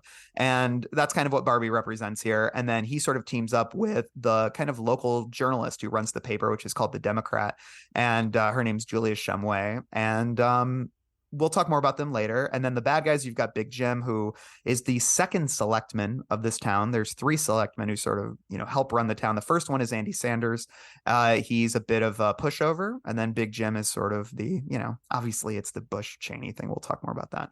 But he's sort of the one who, once the dome comes down, he says, now's my time to shine. And he basically tries to assert power at all costs. And he's got a motley crew of people with him that we'll talk about in our character section, and probably a little bit in the hook, which we're heading to right now. Ah, yes. Don't you see? Don't you see how clear it all is? Not only can you see the future, I can change it. You can change it, exactly. Here in the hook, we talk about the themes, the big ideas, the question of what is this book about? But we've already talked about some of these big ideas, but I want to ease us into this conversation because there's so much there. And I want to do that by sort of comparing this to other small town epics that King has written. I think of Salem's Lot, Needful Things, It, and the Tommyknockers. Are there any others that you guys think I'm missing? You mean just as like comparisons to like small town epics? Yeah. I was gonna say Salem's Lot, but that's not that epic though. Oh, I have it on there. I mean, I consider that one. I think so. Salem's Lot, Needful Things, Under the Dome, Tommyknockers, It are the ones that I have. Sleeping Beauties, but I feel like I'm always trashing that book, but it just like I still not read it. It's weird. Sleeping Beauties is big enough to where and sprawling enough to where it has to have the character guide like Under the Dome does in the beginning. Although it's funny, I feel like Under the Dome doesn't really need it. I feel like you remember all these people pretty well, but Sleeping Beauties, like for real, off the top of my head, couldn't name one of the characters from the book right now. But it is in that vein, I guess. That is impressive about Under the Dome. That I'd say 85% of the time I didn't need to be reminded of who people were. Yeah. There were a few, because I do think that there's a handful. I feel like there's almost like, hey, and I'm all about there being like middle-aged woman heroes, but there were almost like too many with similar names. Well, and also like Jackie, Linda, Brenda. Yeah, when you got into like the EMTs and like those side characters, it was like, which EMT is this? Is he? Wait, hold on. Who has the daughters that are having? Yeah, so there were a couple times, but mostly. Yeah, mostly I feel like I had a good handle on it. I'm surprised there wasn't someone with the last name Dorgan, Drogan, or Horgan. Or maybe there was. I'm forgetting. I know it's weird. I kind of like, I know it's not small town. I weirdly kind of count The Stand just because it's a sprawling cast. And then I guess they're not in a small town, but it feels like a small town. But no. I mean, I think it is a small community. Yeah. Like, because they find themselves in community. So I do think that is valid. But I guess my question is, how does, were you more connected to this ensemble or less? Like, what does this book have that the others don't, and vice versa? Like, what is it missing? Because I think a lot about archetypes, right? I think that's what always helps me remember a character a little bit better. And is like, what role do they play? Like, my favorite characters, I think, are some of the strongest archetypes in the book, like Sammy and Phil Bushy. Phil is the chef. They're basically were the kind of local dirt poor drug dealing couple who were trouble, but not bad people. And they ended up becoming some of my favorite characters because I feel like you give them a simple archetype like that, and it's rendered so simply that I feel like I have a really strong understanding of who these people are. Yeah, you can imagine them. Yeah. And I feel like this book has that in a lot of ways. But for me, and I'll start with what I think is missing in this book. I really do like this ensemble, but when I think of Needful Things, I think about like Alan Pangborn, who is this like really interesting, flawed, but noble character. And then he's got guys like Norris Ridgwick around him who are these really, like a really fun sort of like guy you're rooting for, who is a good guy. And then here you've got these like, Barbie, Julia, all these characters. And then you've got Big Jim and Junior and all these like really outsized wild personalities that I feel like really dwarf them. And so there's almost an imbalance for me in this ensemble because I don't feel like I have a strong anchor when it comes to like the good guys, right? Yeah. I don't know. Do you guys agree with that? Or am I agree. It's because I thought Barbie was going to be more of a major figure than he actually is. And he does spend a good chunk in prison, right? So he's not really doing much, while all the other stuff is kind of happening around him. And I agree too. Like, I think Big Jim is just such a powerful character. And in my mind, I saw him as like Fats Domino, like the Jackie Gleason, like hustler, if that makes sense. Well, and also too, it's funny because when I think of Needful Things, Minnesota Fats. That's what I meant to say, not Fats. Yeah, Domino. I was like, go ahead, Fats Domino. Minnesota Fats. My bad. But I think in some of those other novels, stick with one character for a while, even though it is an ensemble cast, right? Like in Salem's Lot, for instance, you're with Ben Mears for long stretches. You're with Mark Petrie for long stretches. You're with Susan Norton for long stretches.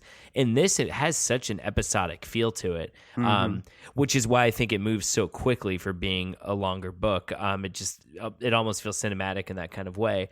But I do think I don't know if I would call it a flaw necessarily, because I do like that balance. I like how it feels equal across the whole town. But yeah, it's harder to get some of those standout characters, especially among the heroes, because when I think of the characters who are most memorable, yeah, it's like Chef, it's Big Jim Rennie, it's Junior Rennie. Yeah, so I feel like it feels weird to say this book has an even tone when it comes to the characters, or maybe even distribution when it comes to the characters. So, yeah, everything's just a little bit more measured. It's also a little different in that none of these characters seem to have a lot of interpersonal relationships before the dome surrounded them. Like, there were married couples, there were co-workers, but no one seemed to have a relationship outside of that. So we had to see them develop relationships plus deal with this really serious thing. So there wasn't really a lot of time for them to, like, pal around and like get to know each other, and like I don't know, it was very much so like the dome comes down right away and there's no like establishment. I think that's a really good point, and speaks to why I think Barbie is a bit of a flawed protagonist, is because he doesn't have a lot of ties in the town, right? Like, and I almost feel like one of the biggest mistakes of this book is that they don't show us the encounter in the parking lot. I kept waiting for it. They never really even go into you get some vague details, but like, I mean, going back to the Nick Andrews thing, you see that fight he has with Ray Booth and all those guys, and you find out the history they have and exactly why. Yeah, I had to like go back and like, wait, did I miss that? Like, that just, it's not weird only to me that they, by denying us that, it also hurts the ensemble of villains a little bit. I really like the ensemble of villains, like the cops, like Mel, Freddie, DeLesseps, Carter, and then Junior. Like, because it takes a while for them to emerge as individuals. They do eventually, I think all of them do, but by not seeing that encounter in the parking lot, which is the whole impetus for like why Barbie's leaving and like why he's doing what he's doing. And I feel like you could have established so much character in that scene, and also context, and also the relationships that you're talking about. Like, Angie is a character that I feel like is so important to the hinging structure of what happens with Barbie and with the guys, and we barely get a grasp of it. You know what I mean?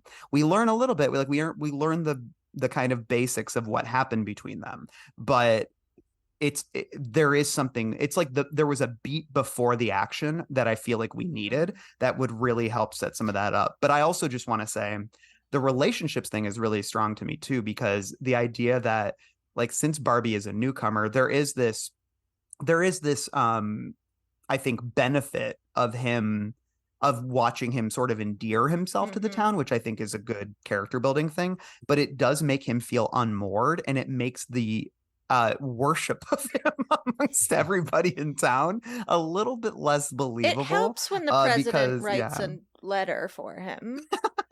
Yeah, that's how I feel. It is funny. Every now and then, and I love him for it, but I always talk about Ben Mears and even Mike Noonan to an extent in Bag of Bones being like the rock star idealized version of King. And I know Barbie's not a writer, but you can just see King being like, oh man, he's so cool. Like, just like, really. It's weird. Yeah. They're like these like casual alpha males, right? Because he's like, that's a good way to put it. He's not as intimidating, right? He's you feel safe like, the ladies around love him, even older women. Yeah. And like he's like, looking at, he's like, if she was 10 years younger, I think we might have some fun, and he's like resourceful, but he's not mean spirited at all, right? But that is he's such a good person. No, you're right, because he you're right about all those things. But then he also like kicks 6 dudes' asses apparently in the parking lot. We don't really know. He keeps his cool though, right? You know what I mean? Even when he's like cool they're threatening to waterboard him, he's like. He's already like, yeah, it's not going to work. I'm just telling you guys. It's like, know how I picture the fight happening? I picture like Junior going to punch him, and then like Barbie skirts out of the way, and he accidentally punches Carter, and then but like it's like a fight, but like he never actually one of those fights. Yeah. Like, whoa, they like go to tackle him, and they bump heads and stuff. Bonk. Yeah, because I do think this conversation about Barbie is resonant, because like I do think with Alan Pangborn, right? In Needful Things, you have this event that's, here we have the dome that binds everyone together. But the thing about the dome is that it's ambivalent. It is a dome. It is not something that is manipulating. It is a thing that is a barrier. It's, and obviously Rennie is the manipulator, but it's different in Needful Things. And I'm sorry to like constantly use that, but that was the book I thought of most when I was reading this. You have this like great, thing where Leland Gaunt is targeting what means the most to each person, thus revealing like great gobs of character, and then spinning them off into the community changed than they were before, and it also gives them all like a very clear purpose of what they need to do. And that even applies to Alan, who is grieving, and he is a character who is working through his own flaws in that book. He's not a perfect guy. Like, he's somebody who people respect, but he's also like handling his wife's death and his kid's death in this really self-brutalizing way. And he's and, he has this like really great buildup at the end where he sort of really has to confront those feelings. The question about Barbie is, I'm like, what do you want? Yeah. Like, what is your survival arc? How are you changing? Well, and here's the thing is his arc is it's teased in the first like 85% of the book. And then we get this headlong rush into, he tortured people in Iraq. And it's like, okay, yeah, that is a complex thing. Like, Paul Schrader just made a pretty good movie about it called The Card Counter. Yeah. It's like, but we only get so little of that aspect of it. And this leads me to, I think, my bigger question is, obviously we know what's going on with Rennie and with Junior and all these guys, where they're trying to build this sort of police state, and where all of those themes are sort of crystallizing for us, and we're getting this really great commentary on individualism versus collectivism with these guys. But then Barbie and Julia, I almost feel like in the last 10% of the book, we start to get this really heavy-handed message about sorrow and regret, and about how we've all done horrible things. And that theme to me, whereas the other ones that we're going to talk about, I think, hit a lot harder. I sat there going, I feel like King's really trying to say something important about regret and sorrow, but this isn't landing for me because these characters, this was not a concern of these characters earlier in the book. You know what I mean? True. It's funny because I think that ties to what I was talking about before about the ants and the glass and everything. But it was weird. I guess I took away more of the just plain old human kindness from it. But you're right, it's interesting because it works for me at like the moment it comes in there, and the way it connects to the device of the book works for me. But you are right, the language is using those words more than it is using like, and that I hadn't thought about that, because I do think it has something to say about bullying and like pettiness, and how these kind of pressure cooker environments can breed that. Like, that's all in there. But yeah, because we don't have, other than maybe like Sammy Bushy, we don't really go into much like deep regret with any of the characters, or any of the heroes anyway. Well, let me just add this just to clarify, because I think like I agree that because I think like what they're trying to get at with, because if something we've already talked about that I think is the big theme of the book, which is the idea of burning ants with a magnifying glass, right? It's the idea that it's so easy, at least as human beings, to forget that everyone else has the same complicated inner lives that we do, and that they feel as much as we do. And I do think that, the war, as much as the war not being, I don't think the war is the main driver for the themes in this.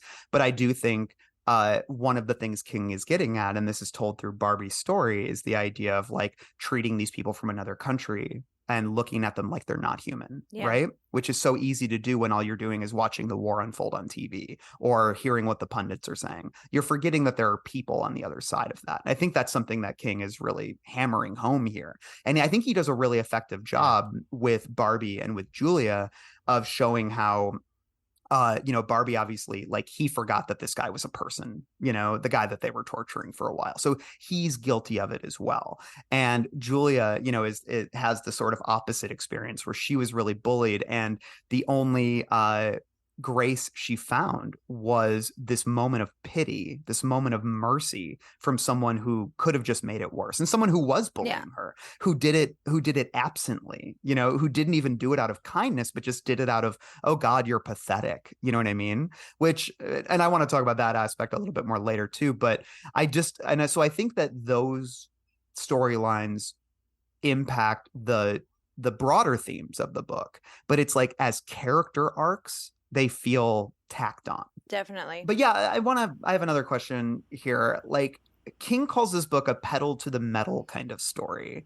Would you agree with that? And can a book that's 1,000 pages long be considered that? And like, does this story justify the length? I think that's an important question to ask in this. I think it does. And I think part of it's what Ashley said before about it just starting so soon with no preamble. I mean, for like literally the first page, we had plane crashing. Was it woodchuck or a gopher? Or are woodchucks and gophers different? I think they're different, and I think it is a woodchuck, but yeah, woodchuck. Right? They're all marmots. But I like that you have the point of view too. Sawed in half, so it does hit the ground running. And you know what I thought of? And I actually don't think the book is super, super similar to The Stand. I see why he's making those comparisons, but I think just tonally it's much different than The Stand. I will say though, I can't remember if I think it's in the just in the uncut edition. There are all those chapters about society just breaking down, and it's some of my favorite writing in the book. I almost felt like this was kind of like a novel-length version of that, which I loved, because even the way they get out at the end, it's not really a clean getaway. It doesn't really come from any kind of strategy other than just talking to these giant aliens. There aren't a lot of big hero moments like in The Stand. I mean, even with the meth lab blowing up, I wouldn't call them heroes. I wouldn't call Chef and I mean they're like agents. They kill everyone. They're like agents of chaos in a way, and even which is what I love about them. Yeah, same. Like even with the army getting involved, there's not a ton of order to this book. It's just everything falling apart until they sort of haphazardly get out of this dome. And for me, that makes it move so fast because we're not hurtling toward any kind kind of denouement or resolution. It's more just like that's kind of that's how I felt. Which is in some of those reviews was a criticism of the book. But I agree that I really like that. Yeah, because Ashley, what were you going to say? We haven't gotten that from King with a book of this length before. Yeah, the way I kind of looked at this book was that it felt like a slice of life as opposed to a book with a distinct beginning, middle, and end, because it begins with the dome forming, it ends with the dome coming down. Everything in between is just a record of what happened. And in that sense, I do like the details on so many different characters a lot. By doing that, it also keeps you really guessing as to, like, at no point did I know who was going to survive in the end. Like, at no point did I know, like, the whole time you're expecting this like big showdown with Big Jim Rennie because he is built up as this evil man, and like we don't really get that because it really does just seem like a telling of a story. Like, this is what happened when this town was covered in this dome. Like, there's no clear arcs to the story. But the question is that is satisfying to you. Yeah. Well, you know, I think here's that's the thing, the big question. Because every time I thought, and I think I thought back on things that I thought should have been cut or maybe we could have done without, I talked myself out of it. Like, I was like, okay, did we need Junior to be a budding serial killer with a brain tumor that took up a lot of space? And it's like, oh yeah, we did, because we needed Barbie to be framed for murders later. Okay. Also, it's awesome. Okay, did we need the riot at the grocery store, especially since no one really explained how that resolved itself and how it worked that situation out? And it's like, yes, we did, because we needed the alibi for Barbie not killing Brenda, and we have the setup for the redemption of Sam Bristow. It also accomplished exactly what Big Jim wanted exactly what he wanted to. So I'm not put off by the length at all, but I don't know if I would call it pedal to the metal. I agree with that. Yeah. It takes place over the course of 1 week, right? Yeah. So it's been. So there's a podcast for This American Life. There's one called 24 Hours at the Golden Apple, and it's this local diner, and they just spend 24 hours there, and you see some of the the regulars, the people coming and going, and you get that little slice of life of each of these little individual groups. And that's I do actually like I don't, pedal to the metal would not be the best term, but just in the beginning too, getting to know, even when we're hanging out with like the group of teenagers and just sort of understanding their little world. And I do feel like the first third, a lot of it is Rennie kind of accumulating and positioning himself for power, right? So again, I don't know if it's pedal to the metal, because there is a lot of kind of like, it's increasing in pace, right? As I guess most narratives should, but you kind of see the machinations of how things are going to form and play out later. So I don't know. I'm trying. Pedal to metal is just like not. Again, I don't have to do that for 1,000 pages, but it is octane, exciting.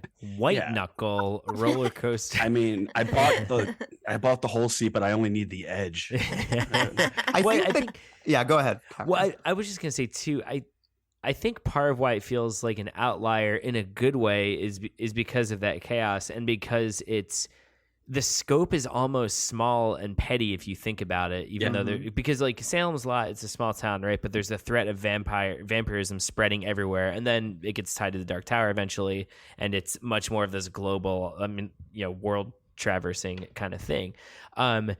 Needful Things, even though it all takes place in Castle Rock, Leland Gaunt is kind of this, you get is like, oh, he's been doing this for centuries kind of thing.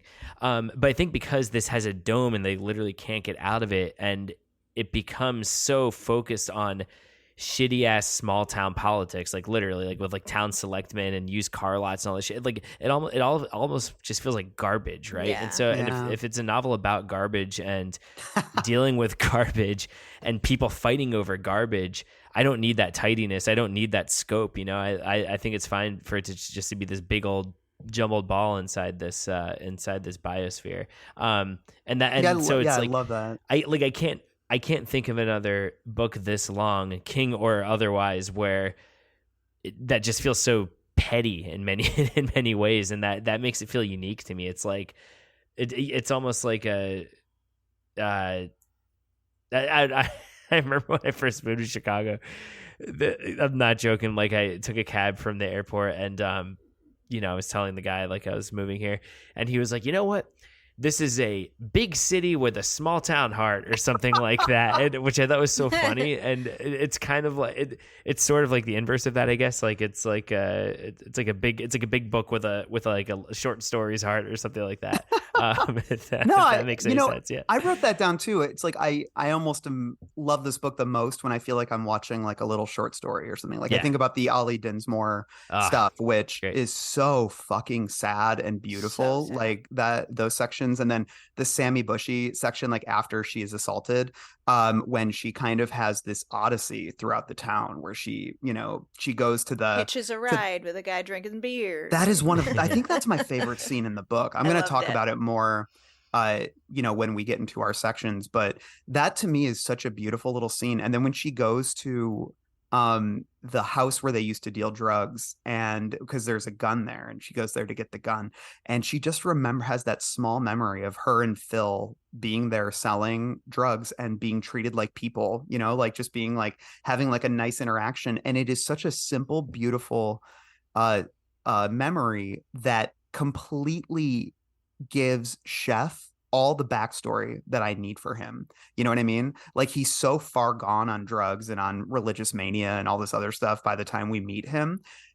And King does such a beautiful job of, with that one memory, being like, oh, he was kind of normal once, and he did love her once, it's like, and that to me is when this book is at its strongest. And I think too, I'm okay with the length. Like my problem where it gets long is, and this kind of ties into a complaint I've made on the show before and this is, I think, if there's one thing I struggle with King, it's that he's sometimes too interested in process.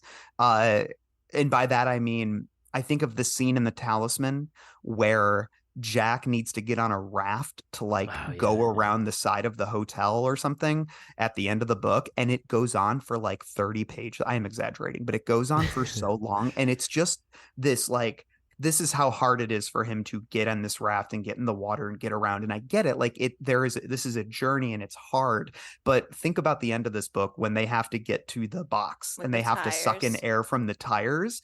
I am like, motherfucker, end this book. You know what I mean? Put the tire down. I do not need this many pages about this. Yeah, and I it's like afterward too. He talks about like how he figured out that like that could be done and you could breathe air from a tire. And I'm like, that's great. I don't care. I don't Just need to give me the see it. fucking box. Like, I appreciate that he thinks about those things. For sure. And I think that's why he includes them, because he's like you said, Dan, like or like, you know, I think, or you just said, Ashley, like he figured it out. That's really cool. And he wants to share that with us, but I don't need that many pages. And I feel like the worst parts of this book for me were always when characters were either where a scene was happening simply because he was showing us the science of how it really would happen.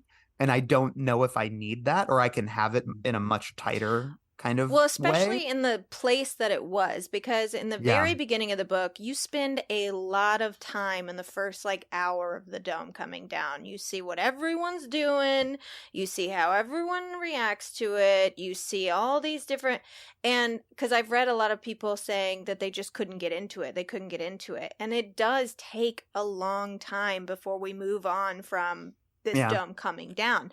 But it always reminds me, when I read it, it reminds me of like the first couple pages of The Mist, which are some of my favorite, where it's just people realizing something is wrong. Mm-hmm. And it's so terrifying when they're starting to realize things are wrong. So like in the beginning of the book, I think it's fantastic. Then once you're at the like climax of the book, it's like, come on. Yeah. Get there. Mm-hmm. Run. And I think similarly, there's those moments where, you know, when the resistance is forming to get Barbie out of prison, there's a lot of maneuvering and planning and messaging that's happening. That's the stuff where I'm like, you could cut some pages here, because it's like, just get to the next set piece, because that's the thing, is most of the book does move. And I wouldn't say pedal to the metal. I agree with you guys on that. But I do think that there is this cinematic quality, this crispness to it that keeps it moving. And there's so many characters to bounce between, and he's got such a good handle on all of them that whenever it gets too mired in plot, not story, but plot, that's always when I struggle the most, you know? And but I think that I think like something we were talking about a minute ago, I want to touch on, because Dan, you were talking about the chaos and the garbage and the pettiness. And I love that, because, you know, it made me think of one of the dings on this book from somebody where they said it doesn't have the moral weight of something like The Stand. And I think, and, you know, and I always hate it when people say that's the point, you know, because sometimes it can be the point and also not work. But I do think what's so intrinsic to this book is that there is sort of a moral vacuum here. Well, and also too, I mean, even if whether you're talking about Bush Cheney or as we said before, and I know we always joke about like, you know, Donald Trump metaphors on the show, especially because Stephen King. He's a damn Cheeto. Because he tweets very basically about him. But this book really does capture that. And I don't think it captures it in any kind of deep way. And I don't need it to, because as depressing as it is, I think the way politics operate, corporations, whatever, I mean, it's all very mundanely evil. And it really is nothing more than people being petty, greedy, narcissistic dickheads. I mean, that really, like, I the older I get, I'm like, yeah, okay, we could talk about the complex geopolitical situations or whatever else, but look at the Four Seasons landscaping thing. Not just Trump, but in general, it's about power. It's about who's the king of shit mountain. That's pretty much it. Yeah. And I think that's actually a very accurate political statement. And I think that's why the book has aged well, because there's a reason it can apply to Bush Cheney. It can also apply to Trump and a bunch of other people we're not even naming. So I love that moral vacuum because it's a morally vacuous subject. No, and I think just like the voyeuristic quality like that the aliens have, right? It's just like, let's just see what happens. Let's just kind of observe it. And I think that the shopping, like the supermarket scene when that to me is like a representation of the entire novel, right? There's a few people that are trying to do good. Push comes to shove, though. People start to get greedy, and we're just kind of watching it all unfold. And it's so interesting. And I love how Rennie calls it that little food fight at the market. At the mall. But I think that really kind of gets the hook, where it's like, it doesn't have to be moralistic, right? Like The Stand has like, I would say much more of like, you know, obviously like religious connections though. So you couldn't really tell that story without including like, you know, this morality. But this is just like, what would happen? I mean, a dome falls down. What happens? Yeah, we what don't have to like happens? necessarily overthink that. Yeah, And I that's mean, what- the yeah, and stand that's is what King- literally yeah. good versus Yeah. evil, and it's for all humanity and mankind. This is 3,000 people. Like, it's the amount of people that died on 9/11. You know what I mean? Like, it's just like, if every single person in there died, Not a blip. Yeah. you know, we lost way more And- people to COVID in our Yeah. state.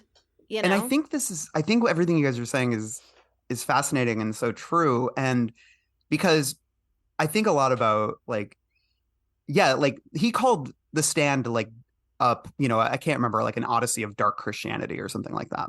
That was young King, where I think he was more naive. And I'm not saying The Stand is naive. I think it's incredibly mature, but there was a naivety about that. There could be an ultimate force for good and an ultimate force for evil. I think what King's reckoning with here, and I think this dovetails with where he's at in his writing journey. I'm thinking specifically of From a Buick 8. Were any of you guys on that episode? No. Kath, were you on that? Flieger and I. Ashley, you weren't on that one, right? I don't think. Yeah, Wait, That Flieger, was- you were. Were you on? Were you? I Wait, don't- weren't you? You were on it, Randall. See, I because was, I usually reread with the course of the show Same, too. yeah. So sometimes I think I was on, but I'm like, no, I just read it and listened to it. But either way, like, Was it me, you, Jen, and Rothman? I want to say. I think it was me, you, Rothman, and Rachel, maybe.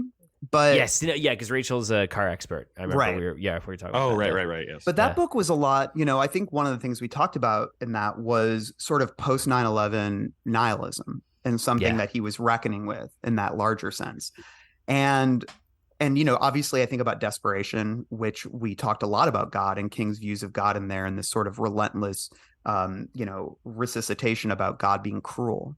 And it's not, I certainly don't think, and King has said he's not an atheist or anything, but I do think that as he's gotten older, he's been reckoning with the idea that God is either absent.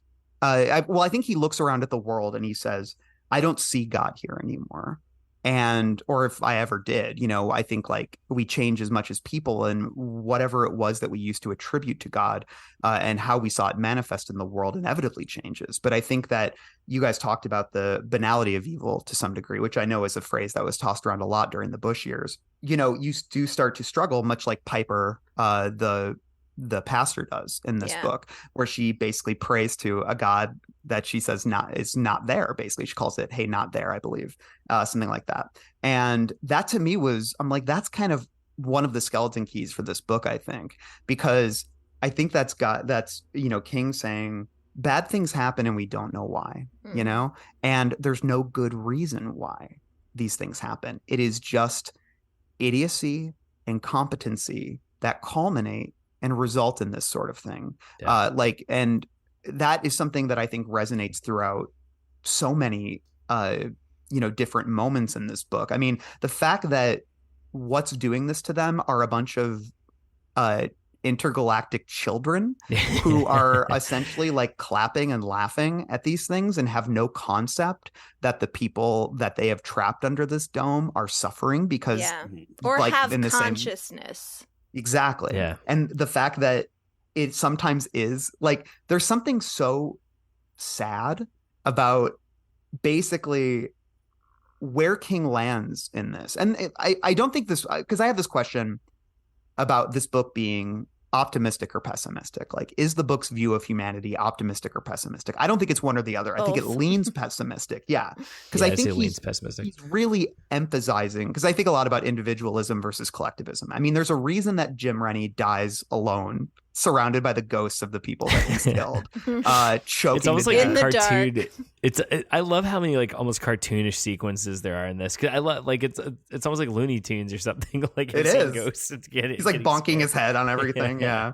And I love that because it's such a pathetic death. And I think one of you mentioned earlier, he doesn't get that big confrontation. Like him and Barbie don't have a fist fight in And town you square. think they're going to. It seems like it's revving up to be like, okay, where's that big? But I remember the first time I read it being like, he just right dies that way.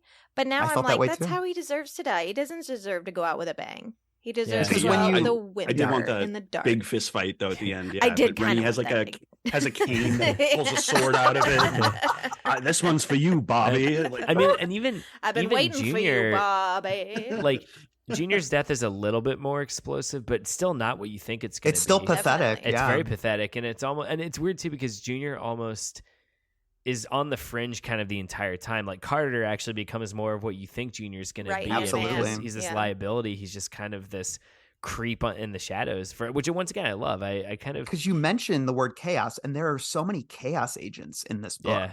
And I think that's very purposeful, because I do think that there is this, we said earlier, and we've been debating this, is like I think it is very clear who are the good guys and bad guys in this book. I do think that there are a lot of moral gray areas, but I also think that there is no great, grand, wonderful good. There is no Mother Just Abigail people. in this book, I guess, and is the way that there is a Randall Flagg in this book, but there is not a Mother Abigail in this book, which is very interesting, because I do think that in the same way that Piper is struggling, King is actually saying, like, he says that God turned out to be some alien children playing on an Xbox, right? Like, that to me is absolutely fascinating, because, like, and I have a couple quotes here, and this is from a Time interview that King did, and he was talking about God a little bit. He said, God doesn't always let the good guys win, and the good guys are not always unscathed either. He goes, I wanted to say that there's a possibility of a belief in God, and you can still reconcile the idea that things won't always go without falling back, or things won't always go as planned without falling back on platitudes. It's possible to be in pain and still believe that there's some force of good in the universe. Not to say God will always win, though. In a large sense, bad stuff happens to us and we don't know why. So again, he's not saying that, like, God is absent. But I think what's terrifying about this book is the idea that God is ambivalent, and that there is the increasing feeling, I think, especially post 9/11, height of the Iraq War, morale was very low in this country by the time Barack Obama was elected. I mean, I think that's why people lost their minds about him so much, was because people had turned on, even Republicans were turning on George W. Bush by the end of his second term. Like, Yeah. everybody felt like shit all the time. And so there was, I think, this, and especially witnessing so much horror executed in the name of God very publicly, like on the political stage, when the president talks to God, it's like that, it's easy to feel like God has abandoned us. Yeah. And so that was the theme that I kept coming back to in this book, was I think book is a lot about losing faith in God, seeing too much cruelty in the world, seeing too much meaninglessness, and realizing how meaningless a lot of things are.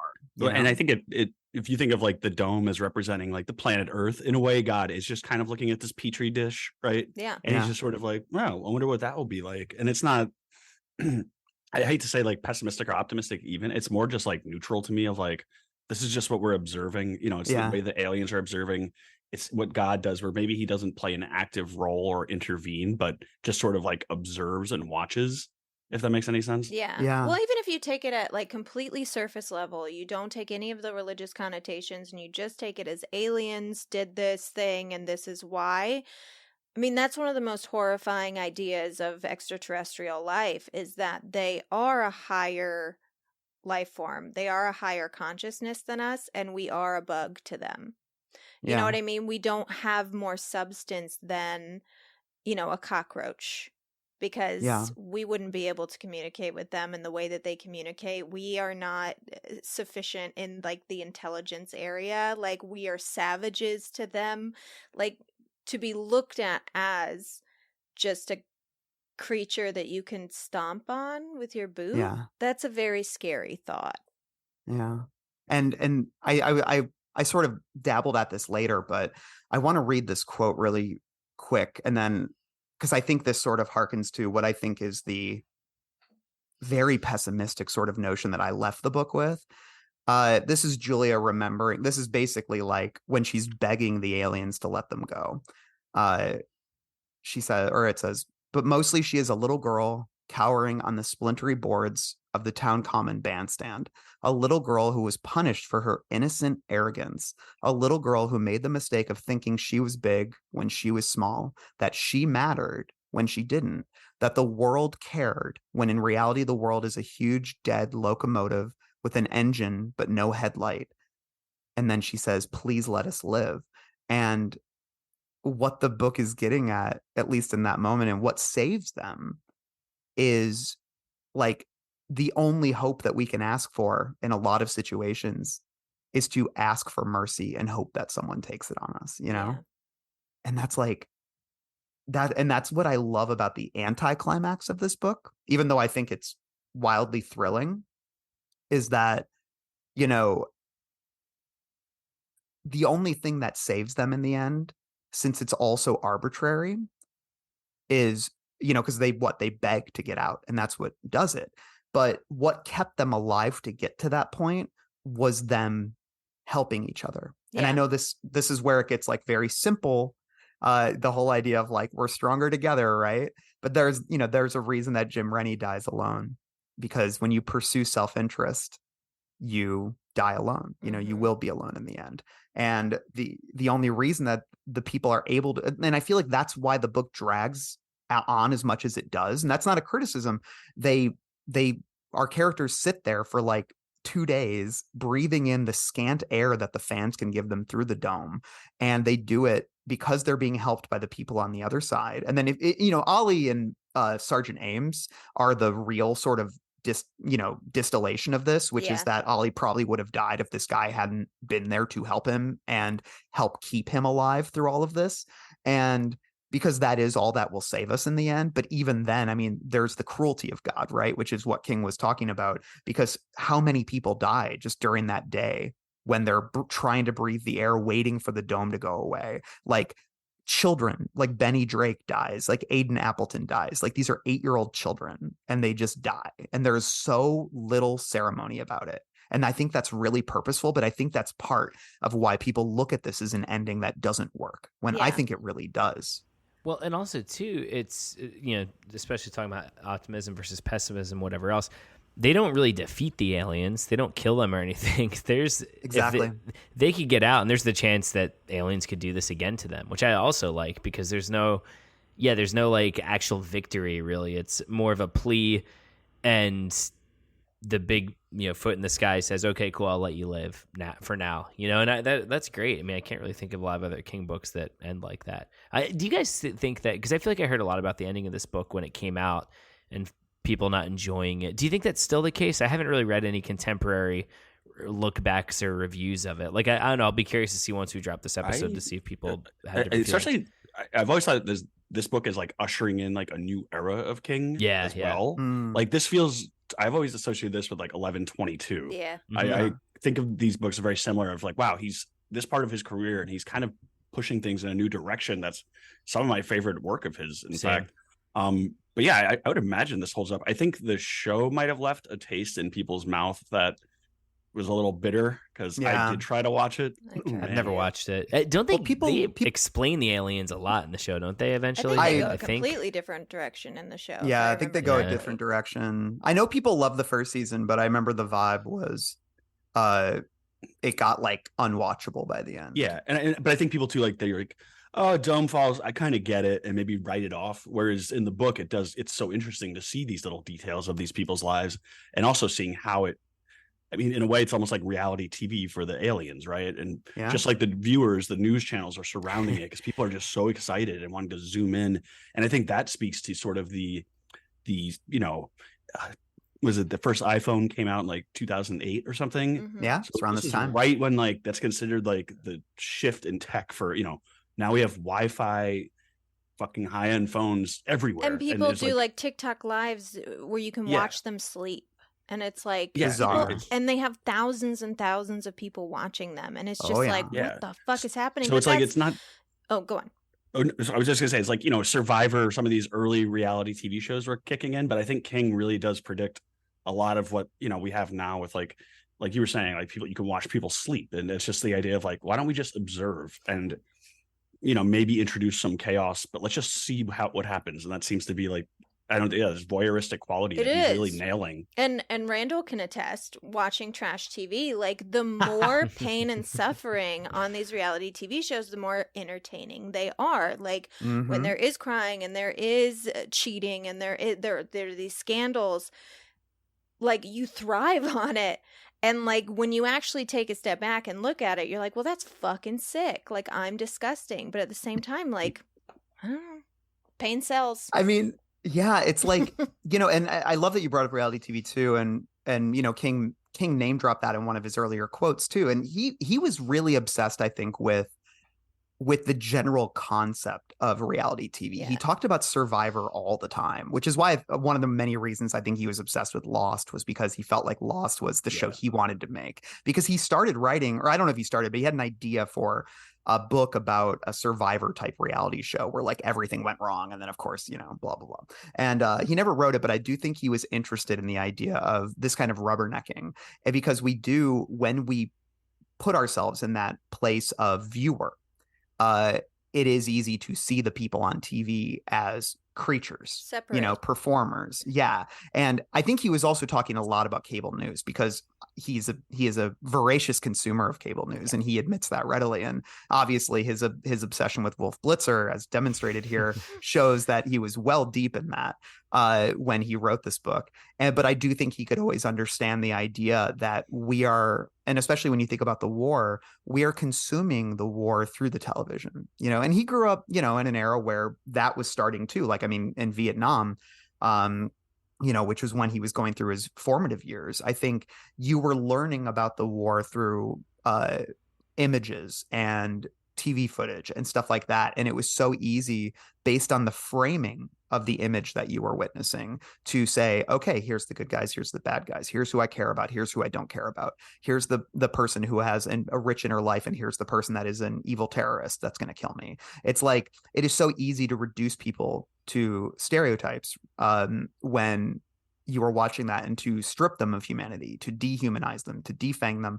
And all of that really does lead us to a certain amount of narcissism, where all we do is see us as the main character and everyone else is the ants scurrying around. And that, I think, is what he is. That's his big, somebody called this a cautionary novel. And I think what the caution is,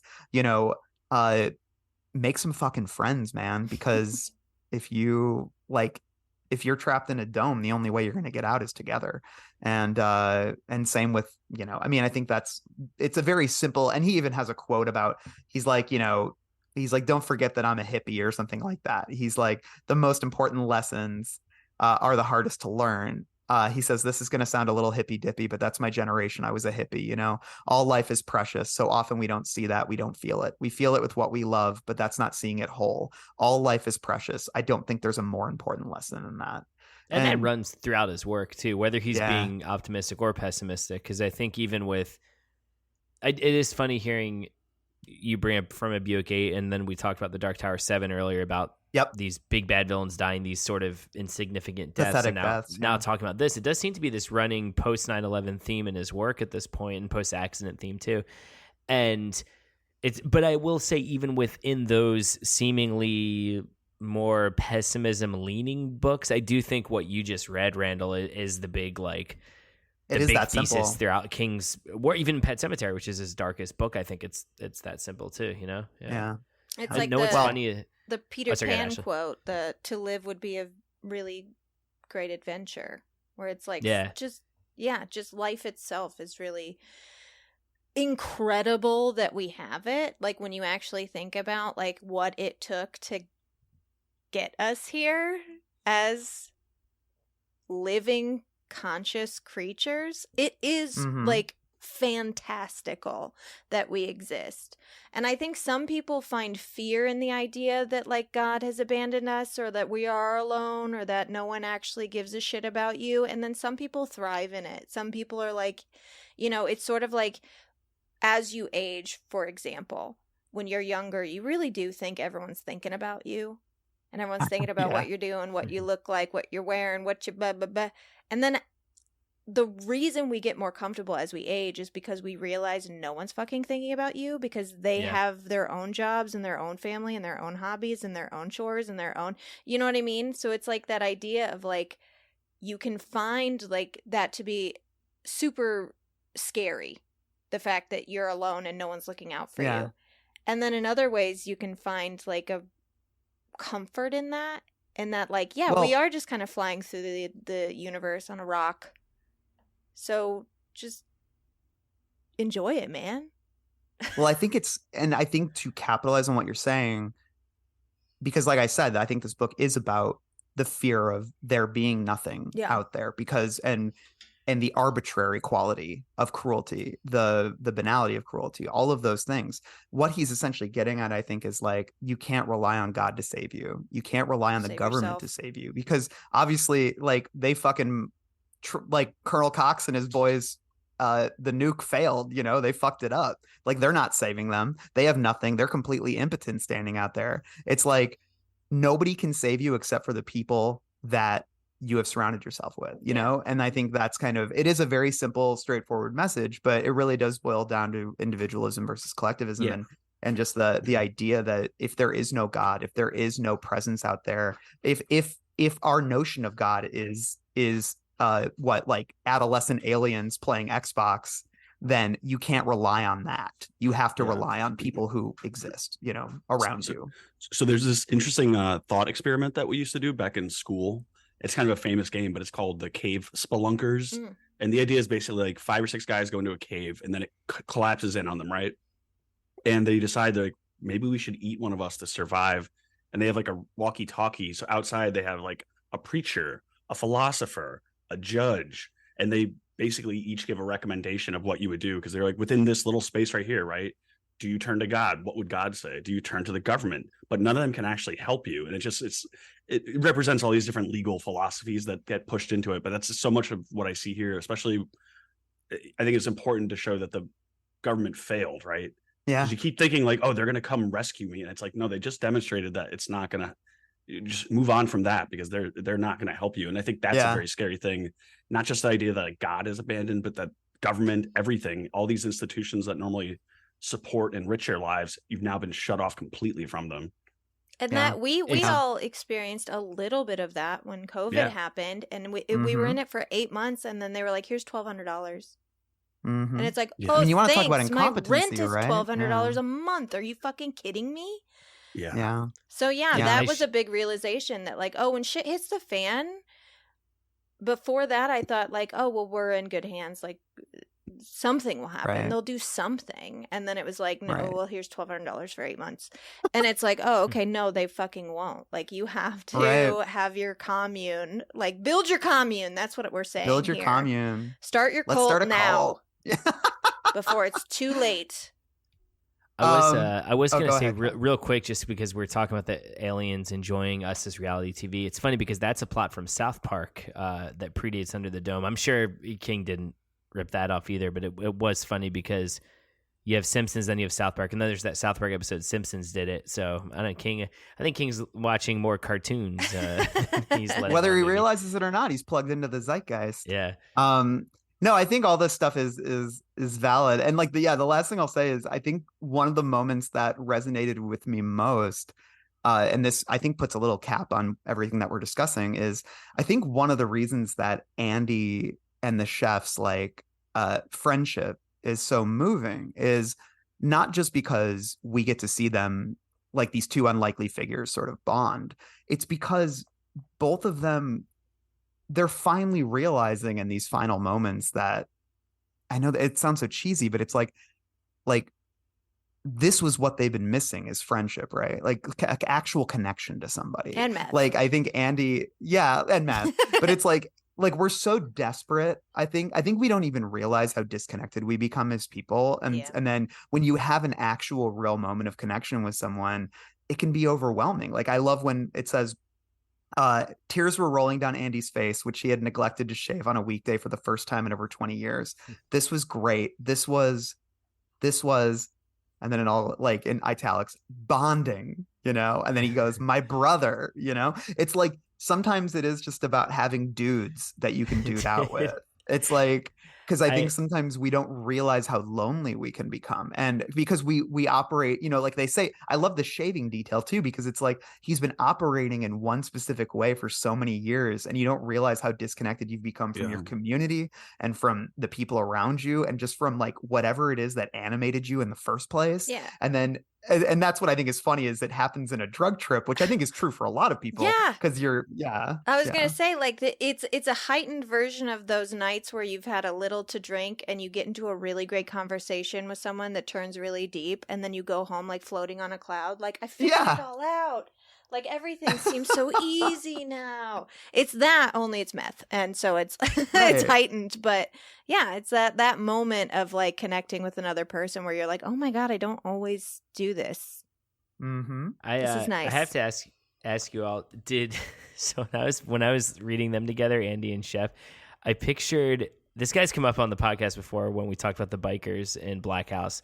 His name was Mickey Jones. He was like Bob Dylan's drummer, but he's a big actor who was on Home Improvement all the time. I love him. And he was on Home Improvement, so I'm picturing him as Chef with this little actor who actually just died tragically in a car accident. But he's like this little old guy who was on a bunch of those sitcoms too, and they were always paired together. And that's like what I picture. That's how I picture the two of them. Mickey Jones died a few years ago, and the little guy I'm thinking of, I think he was on like Grace Under Fire and stuff. He died like last year in a car accident. It was really sad. Oh, Leslie Jordan. Yes, yeah. So I was picturing Leslie Jordan as because he was really small. Yeah, I was picturing the two of them together, like as kind of. Oh, that's so funny. I know we're not characters yet, but that's we'll talk more about them and characters. And I guess it's like the last question I want to ask as we wrap up right here is, in the hook is like, did that many people need to die? Like, because I think, and I know we've sort of, here's the thing. 1,000, I guess, however many. I think that was such a bold choice to kill everyone in such horrible fucking ways. Like, there's that scene where that woman gets in her car and starts driving, like when the bomb goes off. And I totally forgot about this, and I like gasped. It was like she runs over a woman and her baby, and like King says like, oh yeah, the baby was crushed and killed. And it's like, and then flames engulf them. I was like shocked. I completely forgot he had that level of cruelty still in him at this point. And I loved it. But I will say there was, and the thing is, I think all this is intentional, but there was this deflation I felt as it's like, and I know I mentioned this a little bit earlier, but it's like, oh, Aiden died. Oh, Benny Drake died. Oh, Thurston died. Oh, Ernie died. Like, and it just is like, it becomes this sort of march, and there is of just like, you know, of caskets. And I remember just being so deflated in a way where I was like, I don't know if this is good for the book or not, because it is making me feel like such shit. And then he does give us such a happy ending. Like, we get the dog bounding, right? Like, and jumping into the Colonel's arms. Like, it's so jarring for me. So I guess for my question is like, are you cool with all of that death? Yeah. Hell yeah. Yeah. I mean, the guy is a horror writer, right? So it's, I don't know. It's kind of like, didn't you know what you're getting into? This is Stephen but King, it goes so much. It goes so much further. And I like it. I am on the pedal side to the metal when it comes to bodies. You know, I'm with Fleeger. I think everything goes big in this novel. I think you have to. Yeah, actually. It was shocking. I mean, even the second time through, I was like, "Holy shit!" I forgot that like within a matter of minutes, thousands of people die. And I hate to keep going back to like comparing 9/11 to COVID, but like we lost, you know, a little under 3,000 people in 9/11 on one day. And think about how much screen time, if you will, those people got, and how much importance we put on those people that died. And then look at how many millions of people died from COVID, and how we were able to kind of be like, yeah, but like they were individuals, they were old, they had disease, they didn't take care of them. Like we were able to like kind of like justify or make it smaller, make it not as big of a deal. And so I kind of liked that he was like, and then everyone fucking died. Because that shit happens all the time. Like, how many times do we wake up and it's like tsunami in Japan and like all these people die, and you can't dwell on it or you'll lose your fucking mind. You have to just. It's very true. Yeah. And if in fact it is have this environmental thing of like global warming or climate change, right? A lot of people are going to die in the future because of that. So if this is a representation of the planet Earth, just what's happening under the dome, and 26 people get out. Yeah. Small percentage, but who knows what's going to be happening. And when you think about not to make light of that. Yeah. But when you think about the war too, which was obviously heavy on his mind. I mean, how many people died in Iraq that they tried to tell us were justified? You know what I mean? It's like, that's the stuff that I think you really like, that's the stuff that I think so much of like politics and culture has to this day still whitewashed, is like there's people who still defend that war. You know what I mean? And I think that's something that King is getting at here, is like, think about the actual human loss here. These weren't just statistics, Yeah. you know? Yeah. So anyways, there's a song that reminds me of that too, and it gives me like kind of clarity. It's from Drowning Pool, and it's called Bodies. Oh man, come It's on. like, let the bodies hit the floor. Oddly enough, that guy drowned on his own vomit. I was gonna the lead say he singer. hit the floor Yeah. himself. I saw him live though at Ozfest back in the day. I saw them so- live too. I saw them open for a band called Taproot in Detroit, Michigan, like Taproot. Wow. many years ago. Yeah. That was both Dans, actually, you don't know the story, but the other Dans do. That was the show where a band called Nonpoint was playing, and I gave him the finger because I didn't like his band, and he looked at me, and I wasn't being mean. It was mostly fun. It was like, yeah, like, Yeah, You're I a gave him the rock finger like out show. of fun. Who cares? Yeah. I know. And then he pointed at me. He was really buff. He pointed at me and then like and it lifted his palm and then like beckoned me. like, oh, come on, bring you it, want to buddy. hit And me I was like, like 16. Like Matrix Um, style. Yeah, it was exactly that. So, It was oh, what funny. a day, what a day. What a day. Okay. That was super fun. We're going to put a wrap on the episode. For this one, we're going to be back with part 2 next week, and we're going to be talking about heroes and villains. There is we've already talked about them some, but there is such a rich vein of character to discuss in this book. So I'm very much looking forward to that. Dan, Ashley, you've been absolutely incredible. Let's sign off for now with a long day. Days and pleasant night. I got some hot friends. God, I got some hot friends. I got some hot friends.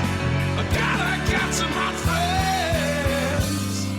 But you know you want somebody to treat you good. the bodies hit the floor. No, I just want to listen to all that shit. This is the end of our show. For now. Tune in next week. If you like our programming, consider searching for other bloody disgusting podcasts, such as Creepy, Horror Queers, The Boo Crew, SCP Archives, Nightlight, Margaret's Garden, and more.